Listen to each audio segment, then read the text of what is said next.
The man didn't knock. That was the first thing Abigail Brooks noticed when the door to the solicitor's office swung open and Harrison Doyle walked in like he owned the building, which, she would later learn, he did. He owned the building, the street it sat on, and the silence that fell over every room he entered. He was not a large man. He was not particularly frightening to look at, but there was something in the way he moved, the way his eyes swept the room and landed on her like she was an object someone had left in the wrong place, that made the air go thin. She had been waiting 3 hours. She had not been offered water. "That her?" he said, not to her, but to Mr. Fenn, the solicitor who had written to her twice about the debt her father had left behind. Mr. Fenn cleared his throat. "Yes, Mr. Doyle. Miss Abigail Brooks." Harrison Doyle looked at her the way a man looks at livestock he has decided not to purchase. His gaze moved from her face to her shoulders to the rest of her, slow and deliberate, and when it returned to her face, there was nothing in his expression that resembled embarrassment. "She's bigger than I expected," he said, "considerably bigger." Abigail did not look away. She had been looked at like that before, on the street, at the market, at the church socials her mother used to drag her to. She had learned by the time she was 14 that looking away only made it worse, so she held his gaze and kept her hands folded in her lap and waited. "Miss Brooks," Mr. Fenn said carefully, "Mr. Doyle has come with a proposal regarding your father's outstanding debt. As you know, the estate was insufficient to cover—" "I know what the estate covered," Abigail said. "I was there when they counted it." Harrison Doyle smiled then, just slightly, the way men smile when they find something mildly amusing that isn't meant to be. He pulled out the chair across from her and sat down, and he set a single folded document on the table between them. "Your father owed me $1,100, he said. "The property settled half. The rest falls to you, as his surviving kin." He pushed the document forward. "Or it would. Except I have another use for you." She had thought it would be a labor arrangement. She had been prepared for that. What she had not been prepared for was the word that came next. "Marriage," he said. "I have a man in Wyoming who needs a wife, not a pretty one, just one who can work and won't cause trouble. I've looked into your situation, Miss Brooks, and I believe you fit those requirements." He folded his hands. "The debt disappears. You disappear. Everyone's problem is solved." The room was very quiet. Somewhere outside, a cart horse stamped against the frozen ground. Abigail looked at the document. She looked at Harrison Doyle. And she thought about the $1,100 she did not have, the house she had already vacated, and the winter that was coming regardless of what she decided in the next 30 seconds. "Who is the man?" she asked. Doyle's smile widened. "His name is Caleb Turner. He has a ranch outside a town called Harlan Creek. He's had 2 bad winters and he needs help more than he needs a wife, which is why he agreed to this." He leaned back. "He doesn't know what you look like. I thought it best not to say." That sentence, "I thought it best not to say," was the one that stayed with her. Not the debt, not the arrangement, not the 1,000 miles between her and Wyoming, that sentence, because it told her everything she needed to know about how Harrison Doyle saw her and how the man in Wyoming was going to see her, and how every person in every town between here and there was going to see her the moment she stepped off a stage. She picked up the pen. She signed. If you have ever had to make a decision in 30 seconds that rearranged the rest of your life, then you already understand something about Abigail Brooks that the people of Harlan Creek would take considerably longer to learn. Before we go any further, if this is the kind of story that stays with you, the kind that makes you want to know what happens next at 2 in the morning, do us a favor and hit that subscribe button right now. Leave a like and drop a comment telling us where in the world you're watching from, your city, your country, wherever you are. We want to know how far this story has traveled. Now let's go back to Wyoming, and let's go back to the worst day of Abigail Brooks's life, which was also, though she didn't know it yet, the first day of her actual one. The stagecoach from Cheyenne to Harlan Creek took 2 days in good weather. The weather in January of 1888 was not good. Abigail had been on the road for 11 days by the time the coach began its final descent into the valley, and she had stopped feeling her feet somewhere around the Colorado border.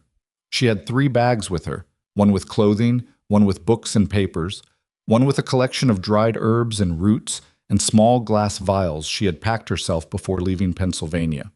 The other passengers, a traveling dry goods salesman and a young couple who had said almost nothing for the entire journey, glanced at the herb bag with the particular expression people reserve for things they didn't understand and had decided not to ask about. She didn't offer an explanation. She had found, over the years, that explanations had a way of inviting opinions she hadn't requested. The blizzard hit without announcement. One moment the sky was gray and still. The next, the wind came sideways and the driver's shouts disappeared into white, and the coach lurched hard to the right, one wheel dropping into a rut deep enough that Abigail grabbed the door frame with both hands, and the salesman's hat flew off his head and wedged against the ceiling. They were not going to make it to the station before dark. That was clear within the first 10 minutes. The driver found a cluster of pines off the main road and stopped, and they sat huddled inside the coach with the wind pressing against the walls like something alive and furious. "How long does it go on like this?" the young woman asked, to no one in particular. "As long as it wants," Abigail said. "These don't usually last more than a night if you're lucky. And if you're not lucky?" Abigail looked out the small fogged window at the whiteness beyond. 3 days. The salesman made a sound in his throat that she chose not to interpret. They were not unlucky, as it turned out. By morning, the wind had dropped to a steady complaint rather than a roar, and the driver got them moving again by mid-morning, and Harlan Creek appeared in the valley below them just before noon, a collection of brown and gray buildings half buried in snow, smoke rising from a dozen chimneys, the frozen creek itself barely visible beneath the drifts. It looked like 100 other small towns she had passed through. She had learned not to judge towns by their first appearance. They were better and worse than they looked in equal measure, and you never knew which until you had spent some time inside them. The coach pulled up in front of the general store, which apparently served as the stage stop as well, and Abigail climbed down ahead of the others because she had been sitting in the middle and waiting for other people to move first, had never been a habit she'd managed to cultivate. She landed in snow up to her knees, grabbed the door frame, pulled herself upright, and turned to face Harlan Creek. A man was standing on the porch of the general store. He was tall, on the lean side of thin, with a face that had been out in the weather for enough years to look older than it probably was. He held his hat against the wind with one hand and squinted at the coach, and then his eyes moved to her and stopped. She could not read his expression with any certainty from this distance, but she could read the pause, the hesitation, the very brief moment where his body simply held still while his mind performed whatever calculation it was performing. She had seen that pause 1,000 times. She picked up her bags. "Mr. Turner?" she called. He came down off the porch, slowly. "Miss Brooks?" "Yes." Another pause, shorter this time. He recovered faster than most, she would give him that. He came forward and took the heaviest bag from her hand without asking whether she wanted him to, which she decided to count in his favor. "Coach have trouble?" he said, not looking at her, looking at the rig. "We sat out the worst of it last night in some pines about 8 miles back." "Driver know this road?" "Well enough." He nodded.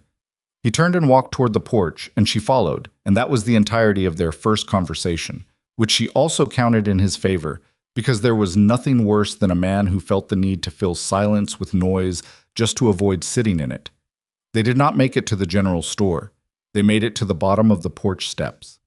"Lord have mercy," said a woman's voice from somewhere to the left, loud enough that Abigail heard it clearly over the wind. "She's enormous." She kept walking. She had her hand on the porch railing. "Caleb Turner brought himself a wife," someone else said. "A man, and he was not trying to be quiet either. Brought himself 2, looks like, if you count by weight." There was laughter, the particular kind, the kind that sounds like it's for its own pleasure, and not for whoever it's aimed at, the kind designed to carry. Caleb stopped on the porch. He turned. She didn't know what she expected him to do. She certainly didn't expect him to defend her. They had known each other for approximately 3 minutes. But he turned and looked at the 2 men standing in front of the hardware store across the street, and his jaw tightened and he said nothing, and then he pulled open the door of the general store and held it. "Come in out of the cold," he said. She did. Buck. The inside of the general store was warm enough to make her eyes water after the cold outside. A wood stove burned in the corner. Behind the counter, a man with gray in his beard and reading glasses on his nose looked up from a ledger, glanced at Abigail, and arranged his face into something that was attempting to be welcoming. "Miss Brooks," Caleb said, "this is Mr. Haverford. He runs the store." "Ma'am," Haverford said, "welcome to Harlan Creek." "Thank you," Abigail said, and set her bags down on the wooden floor and began working the frozen buttons of her coat. A woman appeared from the back. Haverford's wife, from the look of things, built square and solid with hands that had done a great deal of work in their time.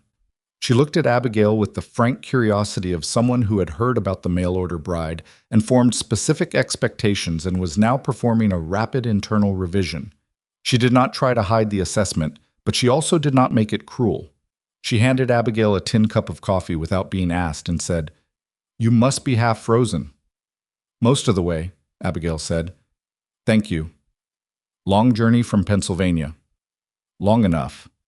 The woman, her name was Ruth, Abigail would learn, leaned against the counter with her arms folded and watched Caleb, who was staring at the floor near the stove with his hat in his hand. He had the look of a man who had made a decision several weeks ago and had since had considerable time to reconsider it. "The Reverend's at the church," he said finally, still looking at the floor. "If you're willing, we could get it done today before the next round comes through." Abigail looked at him. Today. No point in waiting. She wanted to laugh, not from humor, but from something closer to the feeling you get when a situation confirms exactly what you expected of it. She wrapped both hands around the tin cup. "All right," she said. He looked up then, actually looked at her, with the particular expression of a man who expected an argument and received an agreement and wasn't quite sure how to arrange his face accordingly. "All right," he repeated. "Is the Reverend the sort who runs long?" she asked. "Short as possible, usually." "Then let's go." The ceremony took 12 minutes, which Abigail thought was probably a record for Harlan Creek, if not for Wyoming territory at large. The Reverend, a small quiet man named Aldrich, who smelled of pine sap and kept his eyes on his book throughout, read the necessary words in the tone of a man reading inventory counts. And Caleb said the right things in the right order, and Abigail said hers clearly, and it was done. There were no guests. There were no flowers. Ruth Haverford had come, apparently out of an irrepressible human need to witness things, and she stood in the back pew and twisted her hands together and said nothing at all. They signed the register. They walked back out into the cold. Caleb's wagon was hitched on the far side of the churchyard, a working rig, not built for comfort, with a canvas cover that was doing its best against the weather. He helped her up without ceremony. She took her seat. He climbed up on the other side, shook out the reins, and the horses leaned into their traces and the wagon began to move. They rode in silence for a while. The snow had returned, lighter now, drifting rather than driving. The road out of town wound between bare cottonwoods, their branches loaded with white. The light was the particular flat gray of a winter afternoon, everything muted, everything still. "I need to tell you something," Caleb said. She waited. "The ranch is in worse shape than I said in the letter." She turned to look at him. His profile was hard and tired and completely without pretense, which she found she preferred to the alternative. "How much worse?"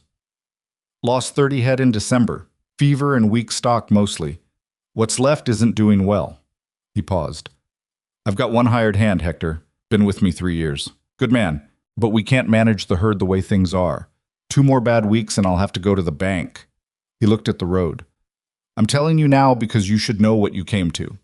She thought about Harrison Doyle's office, the document on the table, the pen she'd picked up. "I know what I came to," she said. He glanced at her sideways, trying to read something in her face, and whatever he found there, or didn't find, he turned back to the road and didn't say anything more about it. The ranch appeared as they crested a low rise, and Abigail's first thought was that it was not as bad as she'd expected. Not good. The outbuildings sagged. The main barn needed at least 2 new boards on the south wall. The fencing on the near pasture was down in 2 places she could see from here, and the whole property had the look of a place that had been fighting a losing battle with the weather for long enough that it had started to accept defeat. But it was not past saving. She had been afraid, somewhere in the back of her mind, that it would be past saving. It was not. Not yet. "How old is the hay in the barn?" she asked. Caleb looked at her. "What?" "The hay. How old?" He thought about it. "Second cutting from October. Why?" She didn't answer right away. She filed the information away and watched the barn as they pulled up to the yard. "I'll need to look at it," she said. "And the cattle." "Tonight?" "Before it gets dark." He was quiet for a moment, then, "All right." The hired hand, Hector, A broad-shouldered man in his 40s with a careful face and very little capacity for visible surprise, came out of the barn when he heard the wagon. He looked at Abigail. He looked at Caleb. Something passed between them that wasn't spoken, the communication of two people who have worked together long enough that words are sometimes unnecessary. "Evening," Hector said to Abigail. "Evening," she said. "I need to see the cattle, and I need to see the hay, in that order." Hector looked at Caleb. Caleb looked at the barn. "Show her," he said. "Oh, but..." The cattle were in bad shape. Abigail walked through the barn slowly, not touching anything yet, just looking. There were 22 head left in the main enclosure. She counted without appearing to count, a habit from years of working with her uncle's animals back in Pennsylvania. The uncle who had taught her most of what she knew, and who had died when she was 22 and left her nothing because she was a woman and unmarried, and that was simply how things were done. She had spent the 6 years since finding ways to use what he'd taught her without his name attached to it. The cattle were thin, most of them. Several stood with their heads low in the way that means pain more often than exhaustion. 2 were lying down, which was not a good sign in cattle at this hour. Their coats were rough, not the roughness of cold weather, but a different kind. Patchy in places, dull, the kind of coat that meant something was wrong inside. She moved to the hay. It was stored in the loft above, baled and stacked against the back wall. She climbed up. Caleb made a move as if to help her and then apparently thought better of it, and pulled a section of the nearest bale apart with her hands and put her face close to it and breathed in. There it was. The smell was subtle enough that someone not specifically looking for it would miss it entirely, buried under the ordinary smell of dried grass and winter and livestock. But she knew it. She had learned it at 15, watching her uncle pull a sick cow through a week of treatment that should not have been necessary at all if someone had smelled the hay properly at the start. "This hay is moldy," she said. She heard the stillness below her. She climbed back down. Caleb was looking at her the way people look at someone who has just said something they find improbable.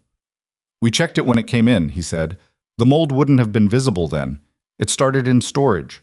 Not enough ventilation. Probably a wet spot got into the bales at the back. It spread slow, and it's not easy to see in the bales at the front, but it's there." She looked at the cattle. "That's why they're sick. You're not losing them to fever. You're poisoning them." Hector made a sound in his throat. Caleb took his hat off and pressed it against the side of his leg, hard, and stared at the floor for several seconds. When he looked up, his face had the particular cast of a man reordering something that had been settled in his mind. "Can they recover?" he said. "The ones still standing. Most of them, yes, with the right treatment." She paused. "The 2 lying down are going to take more work. One of them might not make it regardless. But the others..." She looked at the herd again, calculating things he couldn't see her calculating. "Get me access to what's growing under the snow along the south fence. There's ground willow there, and I need to know if there's any dried yarrow left from the fall cutting." "There might be," Hector said slowly. "Stored some back near the water trough." "Good." She turned to Caleb. "The bad hay needs to come out of the barn tonight. Everything they're eating has to change as of now. Do you have any clean feed in reserve?" "Some oats. Not much." "It'll do to start." She pulled her coat tighter. "I'll need a pot and a fire in the barn in about an hour. And then I need to sleep because I haven't done that properly in 4 days, and I can't think well without it." Caleb looked at her. She couldn't tell precisely what he was thinking.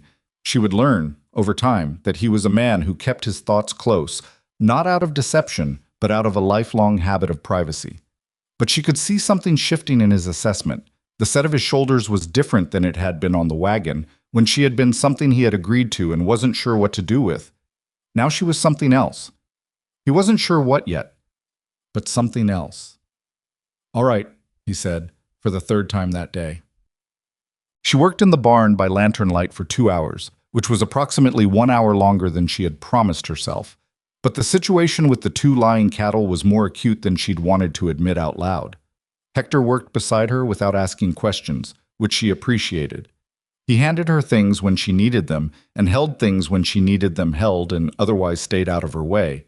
And somewhere in the first hour he stopped watching her with skepticism and started watching her with attention, which was different and much more useful.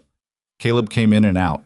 He moved the bad hay himself, bale by bale, loading it onto the empty wagon in the dark to be taken out and burned in the morning. He did it without saying anything about it, which told her that he had accepted what she'd said without further argument, which told her something about him worth knowing. The house was cold when she finally went in. There was a small room at the back. Not large, not comfortable, but private, which was the only thing she required of it. She sat on the edge of the bed in her coat and her boots and looked at the window, which was frosted over on the inside, and she thought about Harrison Doyle and the solicitor's office and the $1,100 and the pen she had picked up. She had signed because there was no other option that left her with anything at all. She understood that.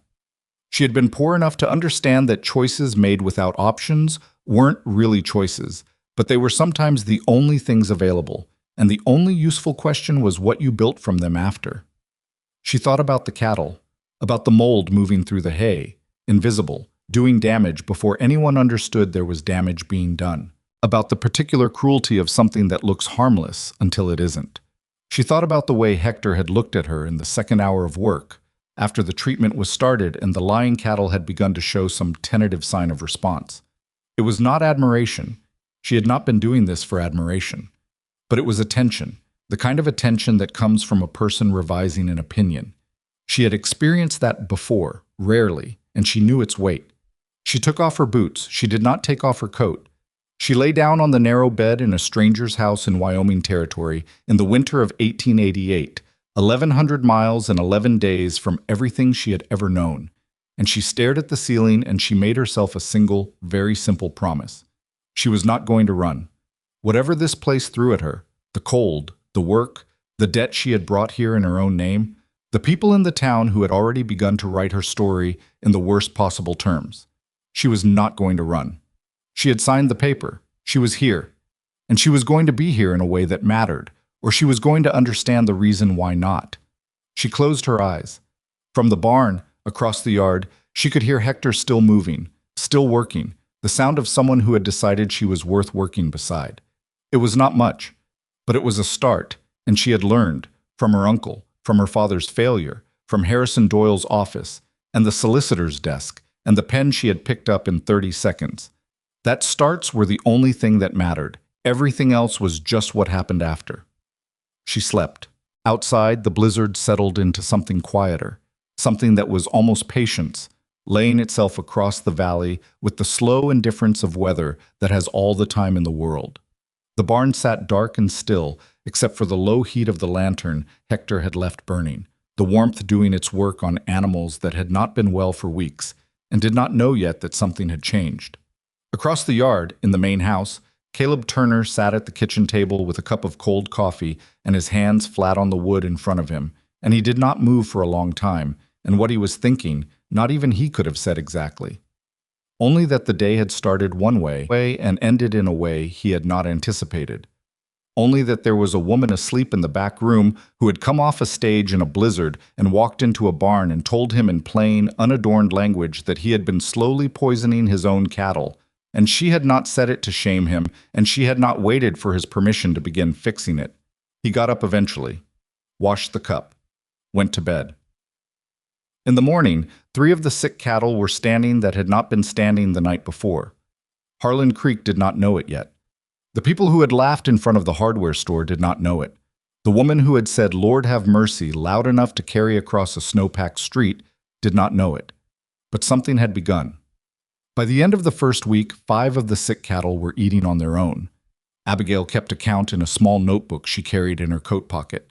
Not because she needed the numbers to know what she was seeing, but because the numbers were the only language that seemed to reach Caleb Turner without requiring translation.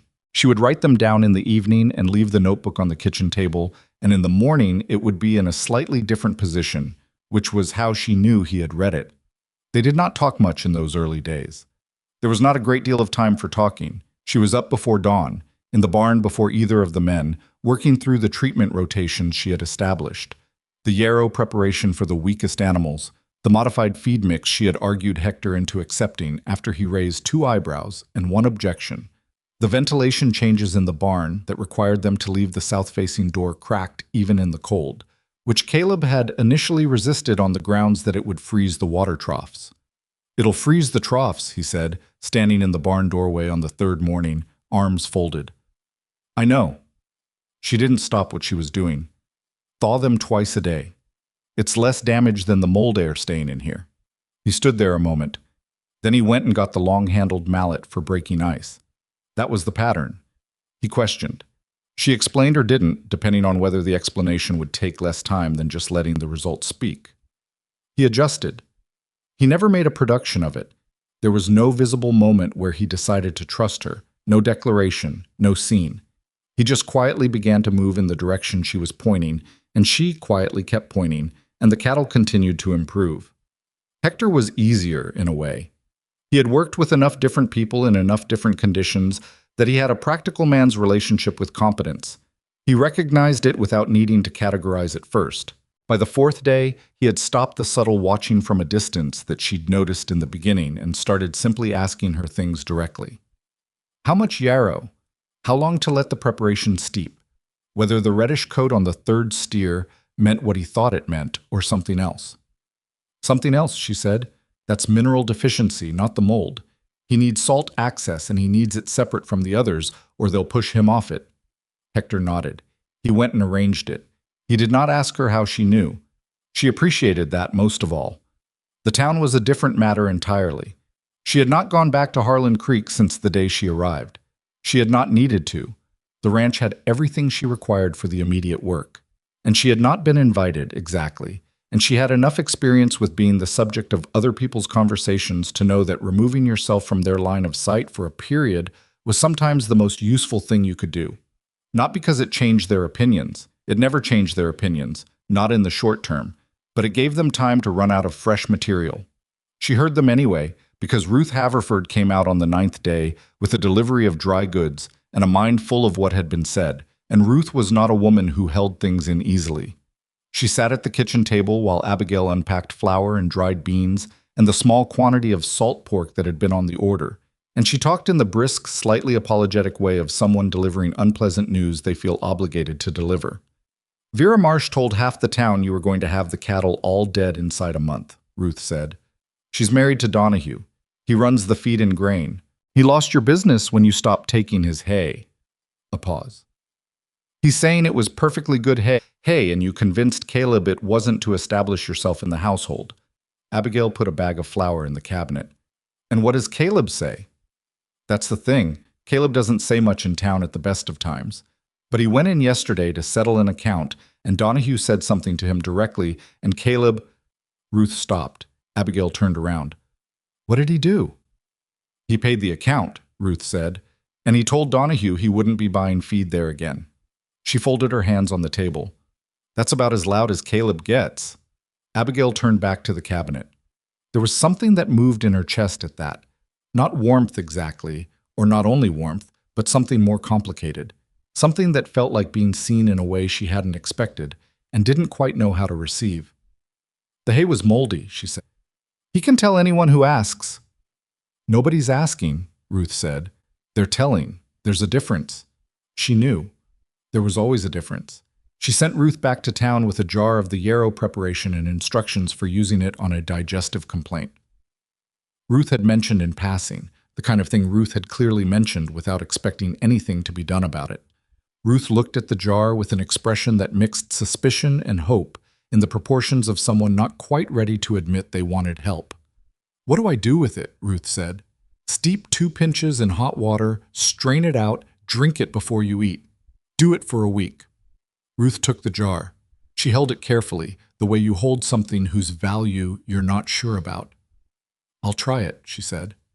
"You don't have to," Abigail said, "but it'll help." Ruth left. Abigail watched the wagon go until it disappeared around the bend in the road, and then she went back to the barn. Well, the second week was harder than the first, which was not how things were supposed to go. She had expected improvement to continue at the rate it had started. The cattle stabilizing, the treatment taking hold, the worst of the immediate crisis passing. Instead, on the 10th day, the larger of the 2 cattle that had been lying down took a turn that she recognized and did not like. She found it just before supper, standing apart from the others near the east wall of the enclosure, its breathing shallow and irregular, its eyes carrying the particular dullness that meant the body was pulling resources from the surface to deal with something deeper. She stayed in the barn. Caleb came looking for her 2 hours later when she hadn't appeared at the house. He stood in the barn doorway with a plate of food, cold by then, beans and cornbread, and he had covered it with a cloth which she noticed. And he looked at her kneeling beside the sick animal, and he didn't say anything for a moment. "How bad?" he said. "I don't know yet." She didn't look up. "Maybe manageable, maybe not." He set the plate down on the fence rail and sat on an overturned bucket near the wall, and he waited. He did not offer advice. He did not ask her what she was doing. He just sat with his elbows on his knees and his hat in his hands, and he waited. And that was so unexpected that she registered it somewhere underneath the focus the animal required. She worked through the night. Caleb left around midnight. She told him to, because there was nothing useful he could do, and she needed the lamp where it was, not moving, and a person standing in the same small space tended to move lamps. He went without argument. He did not tell her to come inside. He did not remind her it was cold. By 4 a.m, the animal's breathing had steadied. Not good. Not what she would call recovered. But the immediate crisis had moved back from the edge, and she allowed herself to eat the cold beans and cornbread from the plate on the fence rail, sitting on the barn floor in the lamplight, with the cattle breathing around her and the wind knocking against the south wall. She thought about her uncle, about the first time he'd let her lead a treatment when she was 17, on a cow that everyone else had written off, and how the cow had recovered over 4 days, and her uncle had not said "well done" or "I was wrong about her" or anything resembling praise.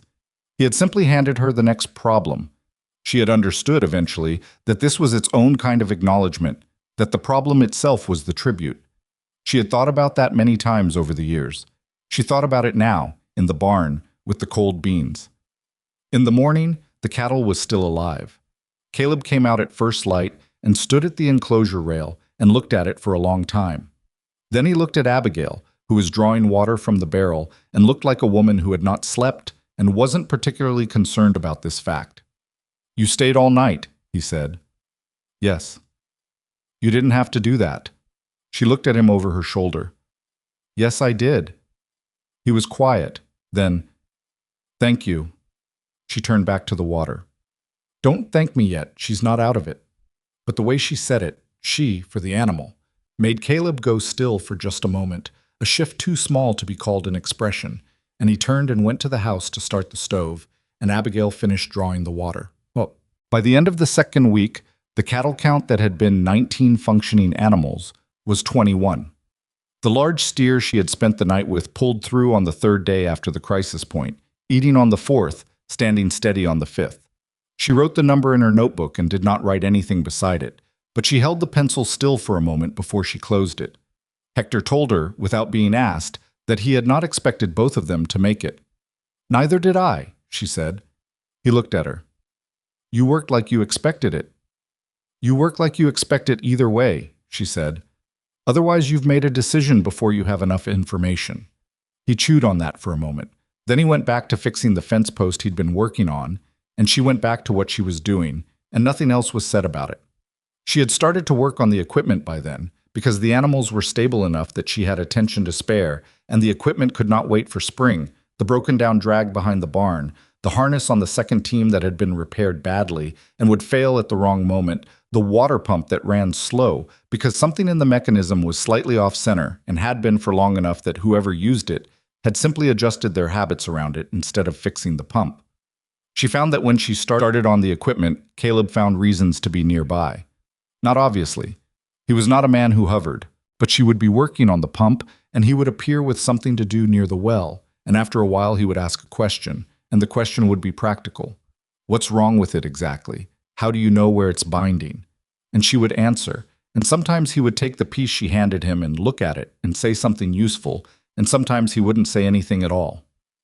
One afternoon she was on her back under the wagon examining a cracked board in the bed when she heard him come up and stop. "You know wagons," he said. Not a question. "My father had a freight business," she said from under the wagon, "before it went bad. I drove for him when I was old enough and he needed extra hands and couldn't pay for them." A pause. "Where did it go?" "He borrowed against it. Had a bad year, then another one. The man he borrowed from called the debt." She slid out from under the wagon and sat up and brushed the sawdust off her coat. "Harrison Doyle. Same man who arranged this marriage." She had not said his name out loud since she arrived. She watched Caleb's face when she said it now. Something moved there, a tightening, a connection being made. He arranged it, Caleb said slowly, and you came anyway. I signed the paper, she said. He presented it as the only option. It may not have been, but I didn't see another one at the time, and neither did he expect me to. Caleb looked at the wagon. What did he get out of it? The debt was settled once I signed. He got $1,100 of my father's money he'd already technically collected twice by then. She stood up. He also got me out of Pennsylvania, which I think mattered to him more than the money. Why?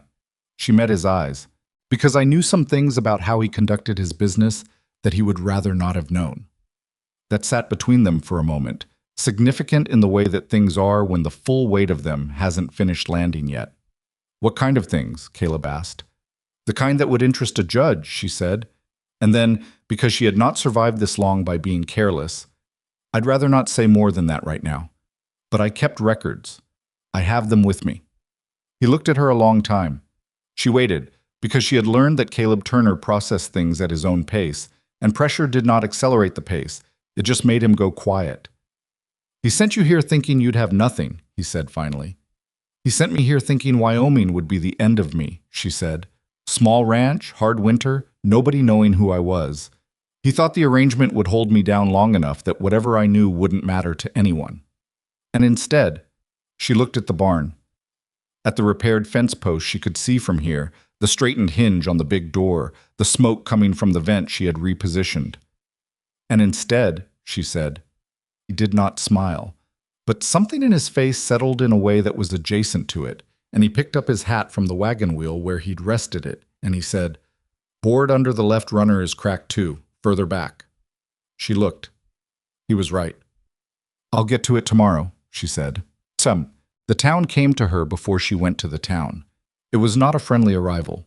On the third week, a man came out from Harlan Creek on a gray horse in the mid-morning. Abigail was in the yard working on the harness when he rode in, and she watched him from where she was without stopping what she was doing. He was a wide man, heavy-set in the shoulders, with a face that had decided early in life what it thought of most things, and had not revised since. She recognized the type before he opened his mouth. He did not dismount. Men who stay on their horses when entering a working yard are announcing something, whether they know it or not. You the Turner woman? He said. I am, she said. Donahue, he said. From the feed and grain. I know who you are. That slowed him slightly, the way people slow when they expect ignorance and meet something else. He regrouped quickly. Your husband sent word he won't be buying feed from me, said the hay was bad. The hay was moldy, she said. Not bad in the way that means poor quality. Bad in the way that means it was making the cattle sick. I've been selling hay in this valley for 11 years and nobody's died from it. That you know of, she said pleasantly. Mold poisoning in cattle is slow. If a rancher loses a few head to what looks like fever and buys more hay from you the next season, the connection doesn't get made. She set the harness piece down and looked up at him. How many ranches in the valley had poor winters the last 2 years? He stared at her. What are you suggesting?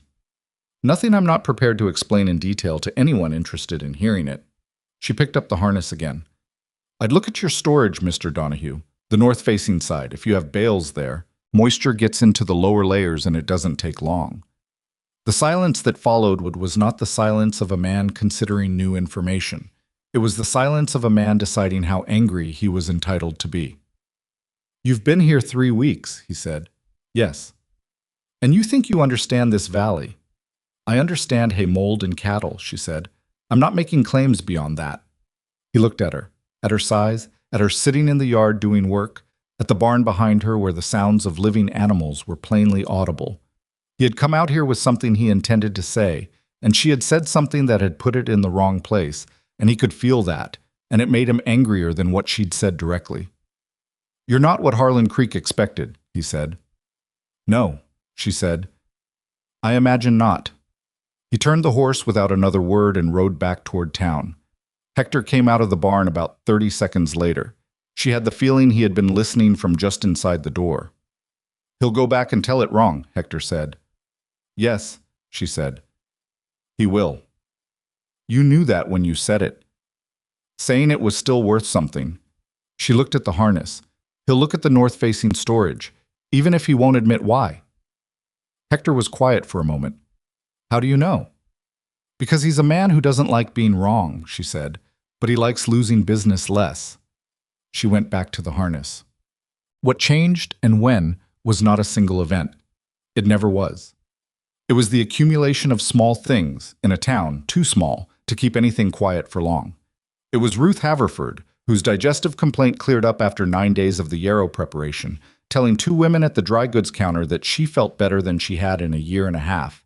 And those 2 women telling their husbands, and their husbands telling each other in the particular indirect way that men pass along information they don't want to be seen caring about. It was the cattle count.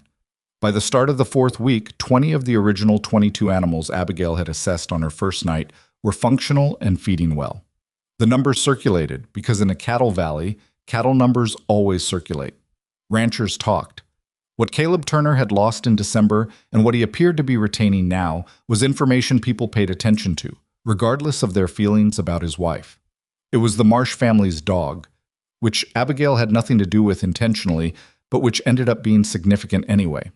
The Marshes lived a mile and a half down the road, and their dog, a big working cattle dog named something she was never told, had gotten into something that made it sick in the way dogs get sick when it's serious and not just temporary. Vera Marsh, who had told half the town Abigail would kill the cattle inside a month, sent her youngest boy down the road with the dog on a lead and a message that said, in full, "I heard you know about animals." She did not say please. She did not apologize for anything she had said about Abigail in the preceding weeks. She sent the dog and the boy and a message that stopped exactly 1 word short of a request.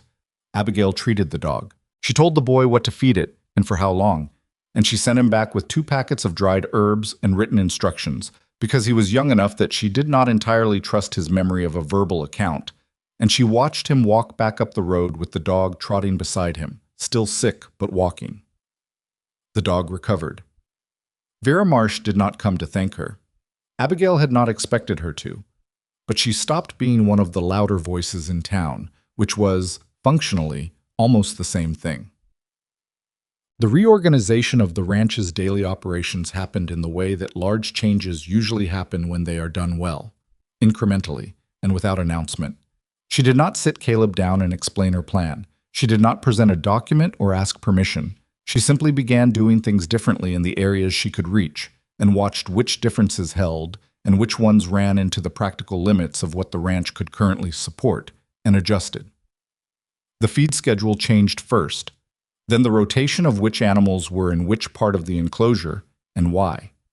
Then the repair priority on the equipment, which she organized not by what was most visibly broken, but by what failure would cost the most at the wrong moment. The wagon board was first because the wagon would be needed for the spring supply run. The harness was second because the harness failing on a working team was the kind of thing that ended badly fast.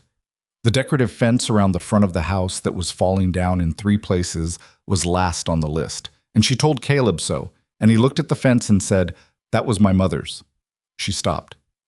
"I'll move it up," she said. "No," he said. "You're right. It can wait." He paused. "I'll fix it myself, though, when there's time." She nodded. She moved on. But she noted it. The fence, and what it meant that he had said it, and the particular quality of the silence that followed. She was learning him the way she had learned to read weather, not from any single sign, but from the accumulation of them, and the pattern they made when you stopped looking at each one separately. He was not an easy man.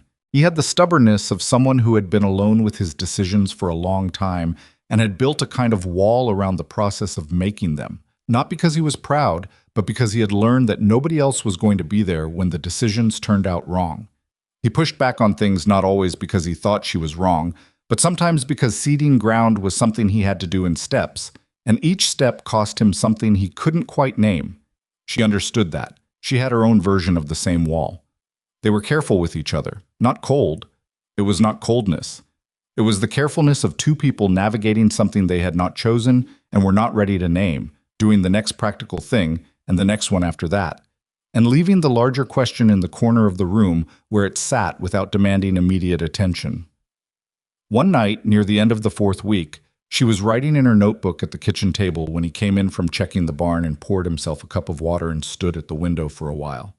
The lamp was between them on the table. Outside it had started to snow again, the quiet kind. "The man near Fowler Creek," Caleb said. "The Hendersons. They lost 8 head last month. Jim Henderson came by yesterday while you were in the back pasture." She looked up. "What did they lose them to?" He said fever. But the way he described it, Caleb stopped. He looked at the window. "Sounds like what we had." She was already thinking. "Where does he buy his feed?" Caleb looked at her. "Donahue." She put her pencil down. "I'll need to talk to him. He might not listen to you." "He might not," she said, "but he'll listen to his dead cattle." She picked up the pencil again. "Ask him to come by." Caleb was quiet. Then, "You've been here a month." She didn't know exactly what he meant by that. There were several things it could mean. She waited. "The ranch books," he said slowly, as if working towards something he hadn't fully decided to say yet. "The ledger. I've been keeping it, but I'm not—" He stopped. "I make mistakes in it. Numbers. I'd rather not, but I do." She looked at him carefully. "Do you want me to look at it?" "If you're willing." "Yes," she said. He went and got the ledger from the shelf above the desk and put it on the table in front of her and stepped back. And the way he did it, the absence of ceremony, the plainness of the gesture, the total lack of performance, told her that it had cost him something to ask and that he was trying not to show that it had cost him. She opened the ledger. The numbers were not as bad as they could be. They were not good. He had been hemorrhaging from the cattle losses and the feed costs and 2 winters of low returns on beef. But she could see the structure under the damage, and the structure was sound. He had not borrowed beyond his means. He had cut expenses where he could. What had been happening to him was not incompetence. It was a run of brutal luck compounded by a problem he hadn't known to look for. She worked through the ledger for about an hour. She made notes in her own hand in the margins, small corrections, a column that had been added wrong, a recurring expense that was being recorded in the wrong category in a way that made the losses look worse than they were. He sat across from her while she worked. He did not make conversation. He drank his water and sometimes looked at the window and once got up and added wood to the stove. And otherwise he simply waited with the patience of a man who had made peace with silence long before he had any reason to. When she was done, she turned the ledger around and pointed to the corrections. He leaned forward and looked at them. He did not say anything for a moment.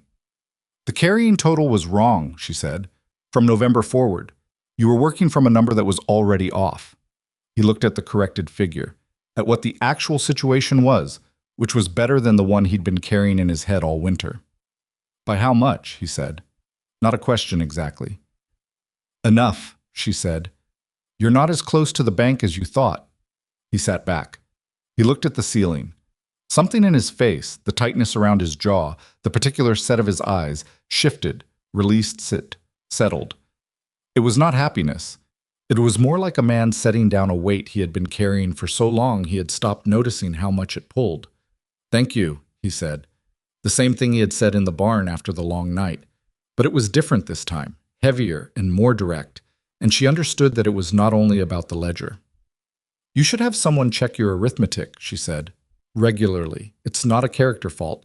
Some people keep figures well and some don't, and knowing which you are matters." He looked at her. "Which are you?" "I keep figures well." He nodded once. He took the ledger and closed it and put it back on the shelf. He said goodnight and went to his room. She sat at the kitchen table for a while after, not writing, just sitting with the lamp and the quiet and the sound of the snow outside. She thought about the number in the corrected ledger. She thought about 21 cattle standing that had been falling.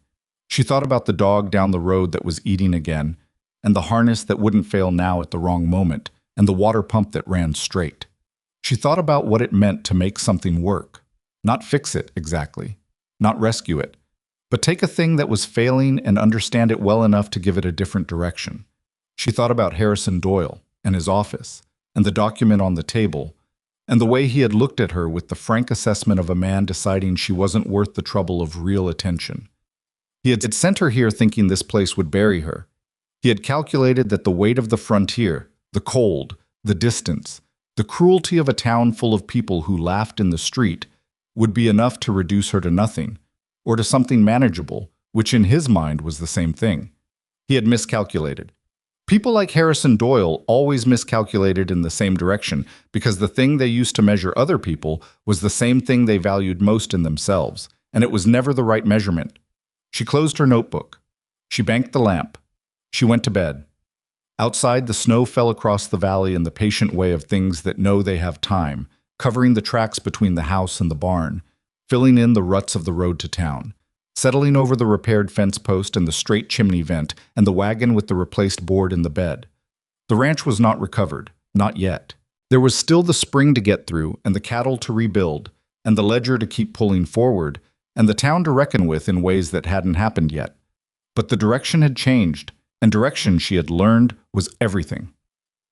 Jim Henderson came by on a Thursday, which Abigail noted because Thursdays had become the day Caleb drove into Harlan Creek for supplies, which meant she was alone at the ranch with Hector when the Henderson wagon pulled into the yard. Henderson was a man in his mid-50s, weathered in the specific way of ranchers who have not had enough good years to offset the bad ones. He had his hat in his hands before he climbed down, which she took as a sign of something, not deference exactly, but the willingness to approach without his defenses arranged in front of him. His wife had sent him, from the look of things. Men who came of their own initiative arrived differently. "Mrs. Turner," he said. "Mr. Henderson."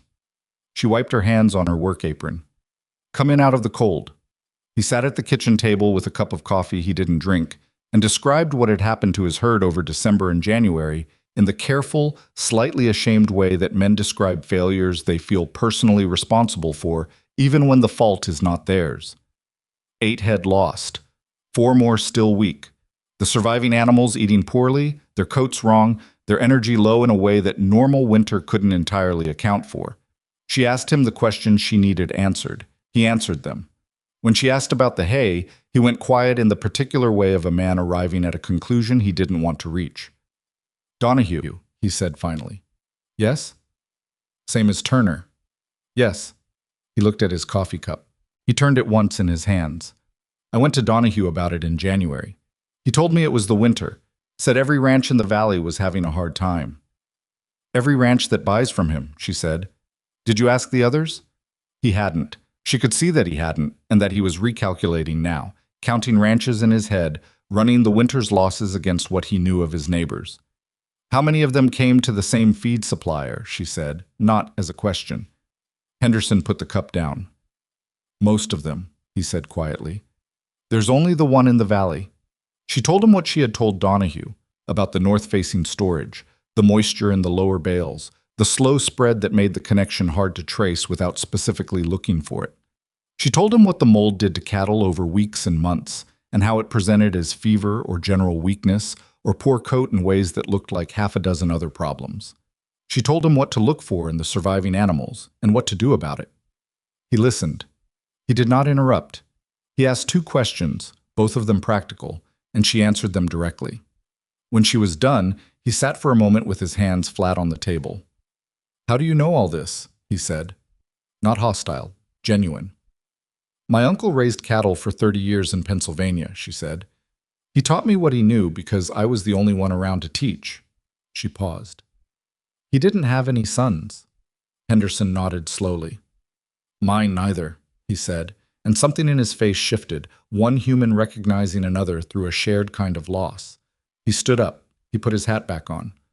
"I'd like to bring my wife by sometime, if that's all right. She'd want to thank you herself." "There's nothing to thank yet," Abigail said. "Wait and see how the cattle do." He almost smiled. "You sound like a doctor I knew once. Never let anyone thank him until the patient was walking." "He sounds sensible," she said. Henderson left. She watched the wagon go, and she stood in the yard for a moment afterward in the thin February sun, and she thought about what he'd said. Most of them, there's only the one in the valley. And she thought about the winter's losses spread across ranch after ranch, each one isolated in his own failure, none of them connecting the line between their dead cattle and the same storage shed in Harlan Creek. She went inside and got her notebook. The record she had been keeping was more extensive than she had let on to anyone. It had started as practical notes, treatment schedules, feed adjustments, the cattle's progress day by day. But it had become something more systematic over the weeks. the habit of a person who had learned early that documentation was the only protection that held when everything else failed. She had dates. She had the condition of each animal on arrival and at intervals. She had the hay analysis written out in her own terms, careful and specific. She had the conversation with Donahue recorded in summary, with the date and what was said on both sides. She had Ruth's recovery noted, and the marsh dog, and what Henderson had told her this morning. She had the ledger corrections written into a separate page with the original figures beside them. And then there was the other section, the one at the back of the notebook, behind the cattle records, written in a smaller hand. The one she had started 6 months before she ever left Pennsylvania, during the months when she understood what Harrison Doyle was doing with her father's debt and could not yet do anything about it. She had dates there too, dates and figures and the names of other people she had heard mentioned in the solicitor's office, people who had dealings with Doyle in the years before her father's, and what those dealings had looked like from the outside, and how the pattern repeated with a consistency that was not coincidence. Property acquired at distressed prices after debts were called at unusual moments. Small businesses absorbed. Women and families moved or removed, disappeared, he had said about her, casually, as if people were furniture, when they became inconvenient. She had not been the first. She had simply been the most recent. She added Henderson's account to the record. She dated it. She closed the notebook. She put it back in the herb bag, underneath the dried yarrow and the glass vials, where it had lived since Pennsylvania. Spring came the way it comes to Wyoming, not gently, not all at once, but in arguments. A week of warmth that made you believe in it, followed by a storm that took 2 feet of new snow and left it on top of the mud that had just started to form, followed by another week of warmth that this time held a little longer and meant it a little more. By March, the creeks were running and the south-facing slopes had lost their snow and the ranch was making sounds. It hadn't made all winter, living sounds, working sounds, the sounds of a place that had turned a corner and knew it. The cattle count was holding at 21. She had lost the one she'd expected to lose, the smaller animal that had been down on her first night. The one she had known from the beginning was further gone than the other. She had not been wrong about that, and she did not pretend otherwise. She wrote it in the notebook. Lost March 4th. Anticipated. It had caused consistent with prolonged mold exposure prior to treatment. She closed the notebook and went on. What she had not anticipated was Caleb. Not Caleb exactly. She had anticipated many things about him, and most of them had turned out to be approximately right. What she had not anticipated was the specific way the winter changed him toward her. It happened in the accumulation of small events, the way everything in this story happened, and she could not have pointed to a moment where it shifted, only to the fact that it had. He fixed his mother's fence.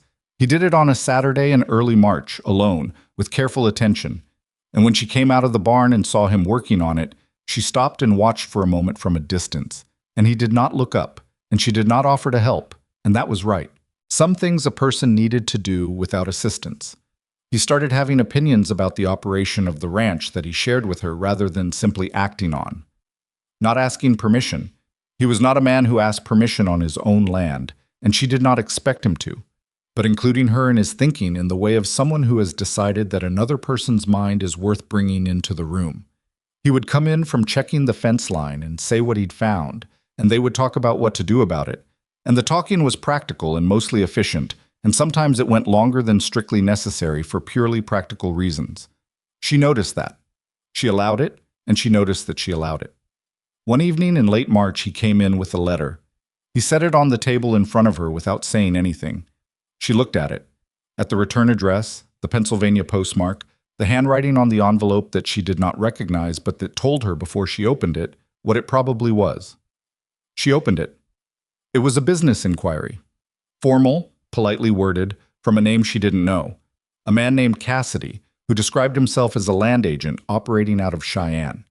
He was writing to inquire about the potential availability of the Turner Ranch for purchase. Should Mr. Turner find himself in a position where such a discussion would be welcome?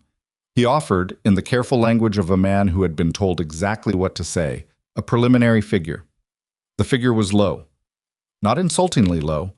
Low in the way of a first offer designed to establish a floor, to see whether the recipient was desperate enough to respond. The letterhead was from a Cheyenne land office she had never heard of. The handwriting was not Cassidy's. The phrasing in the second paragraph was not the phrasing of a Wyoming land agent. It was the phrasing of a Pennsylvania businessman who had learned to write contracts before he was 30. She knew how Harrison Doyle composed a letter. She had read enough of them in the solicitor's office to know the shape of his sentences, the particular way he padded a legal approach with social pleasantry, the specific choice to offer a low figure early to calibrate desperation. She looked at the letter for a long time. Then she looked at Caleb. "When did this come?" she said. "Haverford handed it to me this morning, said it came in with the post 3 days ago. He forgot." A pause. "Or he held it. Which do you think?" Caleb's jaw tightened. "I think Haverford forgets things when it's convenient." She put the letter on the table. "This is from Harrison Doyle." She watched him take that in. He pulled out the chair across from her and sat down slowly, the way people sit when they need to be closer to the ground. "You're sure," he said. "I'm sure of the phrasing. The name on the letter is not his." She touched the page. "He's been watching the ranch, watching what's happened here this winter, hearing that we didn't collapse." She looked up. "He's not offering to buy because he wants the land. He's doing it because he wants to know whether we're vulnerable. And if we say no, then he finds another way in." She held his eyes. "He's done this before. Not here, in Pennsylvania, in Ohio. I have records of at least 4 properties he acquired in the same pattern. Debt pressure, a land offer through a proxy, and if neither works, something else. Something that makes the owner's situation worse fast." Caleb was very still. "What kind of something else?" "It varies," she said. "Once it was a legal claim on a water right that his company had quietly purchased from a third party. Once it was a supplier arrangement that went bad in a way that looked accidental." She paused. "He's patient, and he's been at this a long time." The kitchen was quiet. Outside, a horse moved in the corral, hooves heavy on the thawing ground. "You came here knowing he'd follow," Caleb said. It was not an accusation. It was a man reading a situation and needing to say it aloud to be sure he had read it correctly. "I came here because I had nowhere else to go," she said.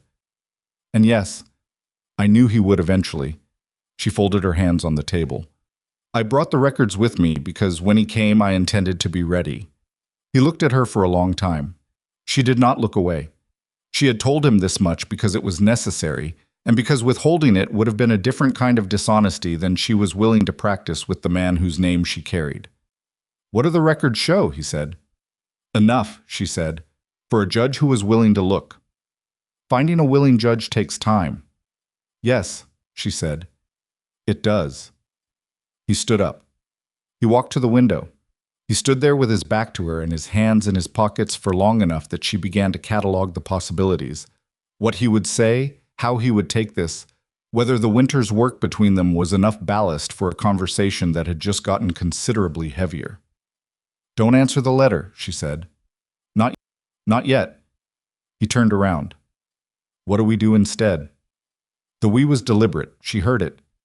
"We talked to Jim Henderson," she said, "and to whoever else in this valley has had the same kind of winter and buys from the same feed supplier. Because if Doyle is moving on this ranch, he's doing it because this is the point of leverage in the valley, the one that, if it goes, makes the others easier."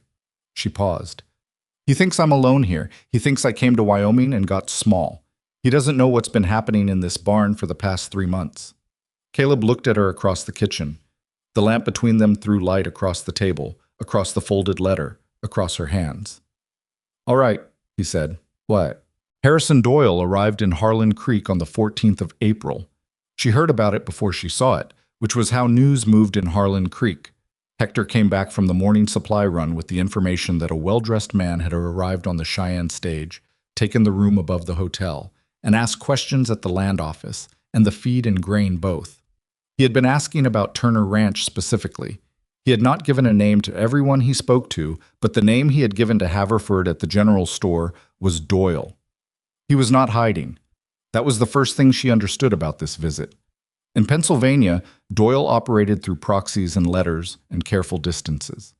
He had come to Wyoming himself because he was confident, because he had calculated that a woman he had shipped to the frontier 8 months ago had either broken under the weight of it or become so isolated from anything that mattered that his personal appearance would be enough to finish the job. She was in the yard when she heard the horse. She knew before she looked up. He had not changed. That was what struck her first. The same quality of a man who occupies space as if he has a deed to it. The same coat that cost more than most people in Harlan Creek earned in a season. The same eyes that moved over everything and everyone with the assessing calm of a person who has never seriously entertained the possibility of losing. He looked at the ranch, the barn, solid and straight on its repaired foundation. The yard, functional and organized. The corral where the cattle moved with the easy energy of healthy animals. He looked at all of it and she watched him absorb it, and she watched the confidence not fail but shift, a small recalibration. The kind that happens when what you find is not what you expected. Then he looked at her. "Miss Brooks," he said. "Mrs. Turner," she said. A pause. He dismounted with the unhurried care of a man who has no reason to rush. "Of course," he said. "I heard about the marriage. Congratulations seem a bit late." "What are you doing here, Mr. Doyle?" "Business," he said. "I have interest developing in Wyoming territory. It seemed a good time to look in on existing arrangements." He looked around the yard again. "The ranch has improved since Turner's last report." "What report?" she said. Something flickered in his face. Not discomfort, but the slight adjustment of a man who has let something out that he intended to keep in. "I keep informed about my investments," he said smoothly. "Turner Ranch is not your investment," she said. "Not yet." He smiled. "I've made an inquiry. I imagine you've seen the letter." "I've seen it." "And?" "And Mr. Turner is not interested in selling." He clasped his hands behind his back and looked at the barn. "That's a shame. The offer was generous given the state of things last winter." He paused. "From what I understand, things were quite difficult. Cattle losses, failing equipment, a man close to the bank." Another pause. "A new wife nobody in town particularly wanted." She had thought about this moment. She had thought about it on the stage from Pennsylvania, and on the frozen nights in the barn, and in the mornings when she heard Donahue's name in conversations, and understood what Doyle had done with the valley's feed supply before she ever arrived. She had thought about what she would say when she was finally standing in front of him again. When the distance collapsed and it was just the two of them and whatever ground she had managed to build under herself in the months between. She had not expected to feel calm. She had expected anger, or fear, or some combination that would require active management. Instead, she felt clear. The kind of clear that comes when a situation you have been preparing for has finally arrived. "Come inside," she said. He raised an eyebrow. "Is that an invitation?" "It's an opportunity," she said. "You should take it." She set the notebook on the kitchen table. She did not open it immediately. She let him sit down across from her, which he did with the ease of a man who believes he is humoring something, and she poured 2 cups of coffee because her hands needed something to do, and the act of it was ordinary enough to keep her steady, and she set 1 cup in front of him and 1 in front of herself, and she sat down. "I've been keeping records," she said. He looked at the notebook. His face did not change. "Of what?" She opened it to the back section. She turned it to face him. "This is the account of the Mercer property in Allegheny County. October of 1882. Thomas Mercer borrowed against the property at a rate of 11%. The debt was called 14 months early, which was legal under the terms but required a specific provision in the contract that Mercer's solicitor missed." She turned the page. "This is the Whitmore Mill, 1884. The water right on the Whitmore Mill stream was purchased by a subsidiary company 3 months before a drought that made the right suddenly valuable. The Whitmores sold the mill for 1/3 of its worth." Another page. "This is my father's freight business, and the 2 years of loans before it collapsed, and the specific call dates, and the figures." She stopped there. She let him look. He looked at the pages. He was still doing the thing he always did, arranging his face into whatever expression was least useful to the person watching. But underneath it, she could see the calculation happening, running numbers, assessing exposure. "These are your interpretations of public transactions," he said.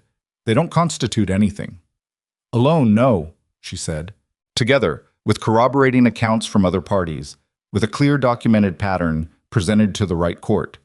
She closed the notebook. "There's a federal judge in Cheyenne who has been looking at land acquisition practices in the territory for 2 years. His name is Alderman. I wrote to him in February." That landed. She saw it land.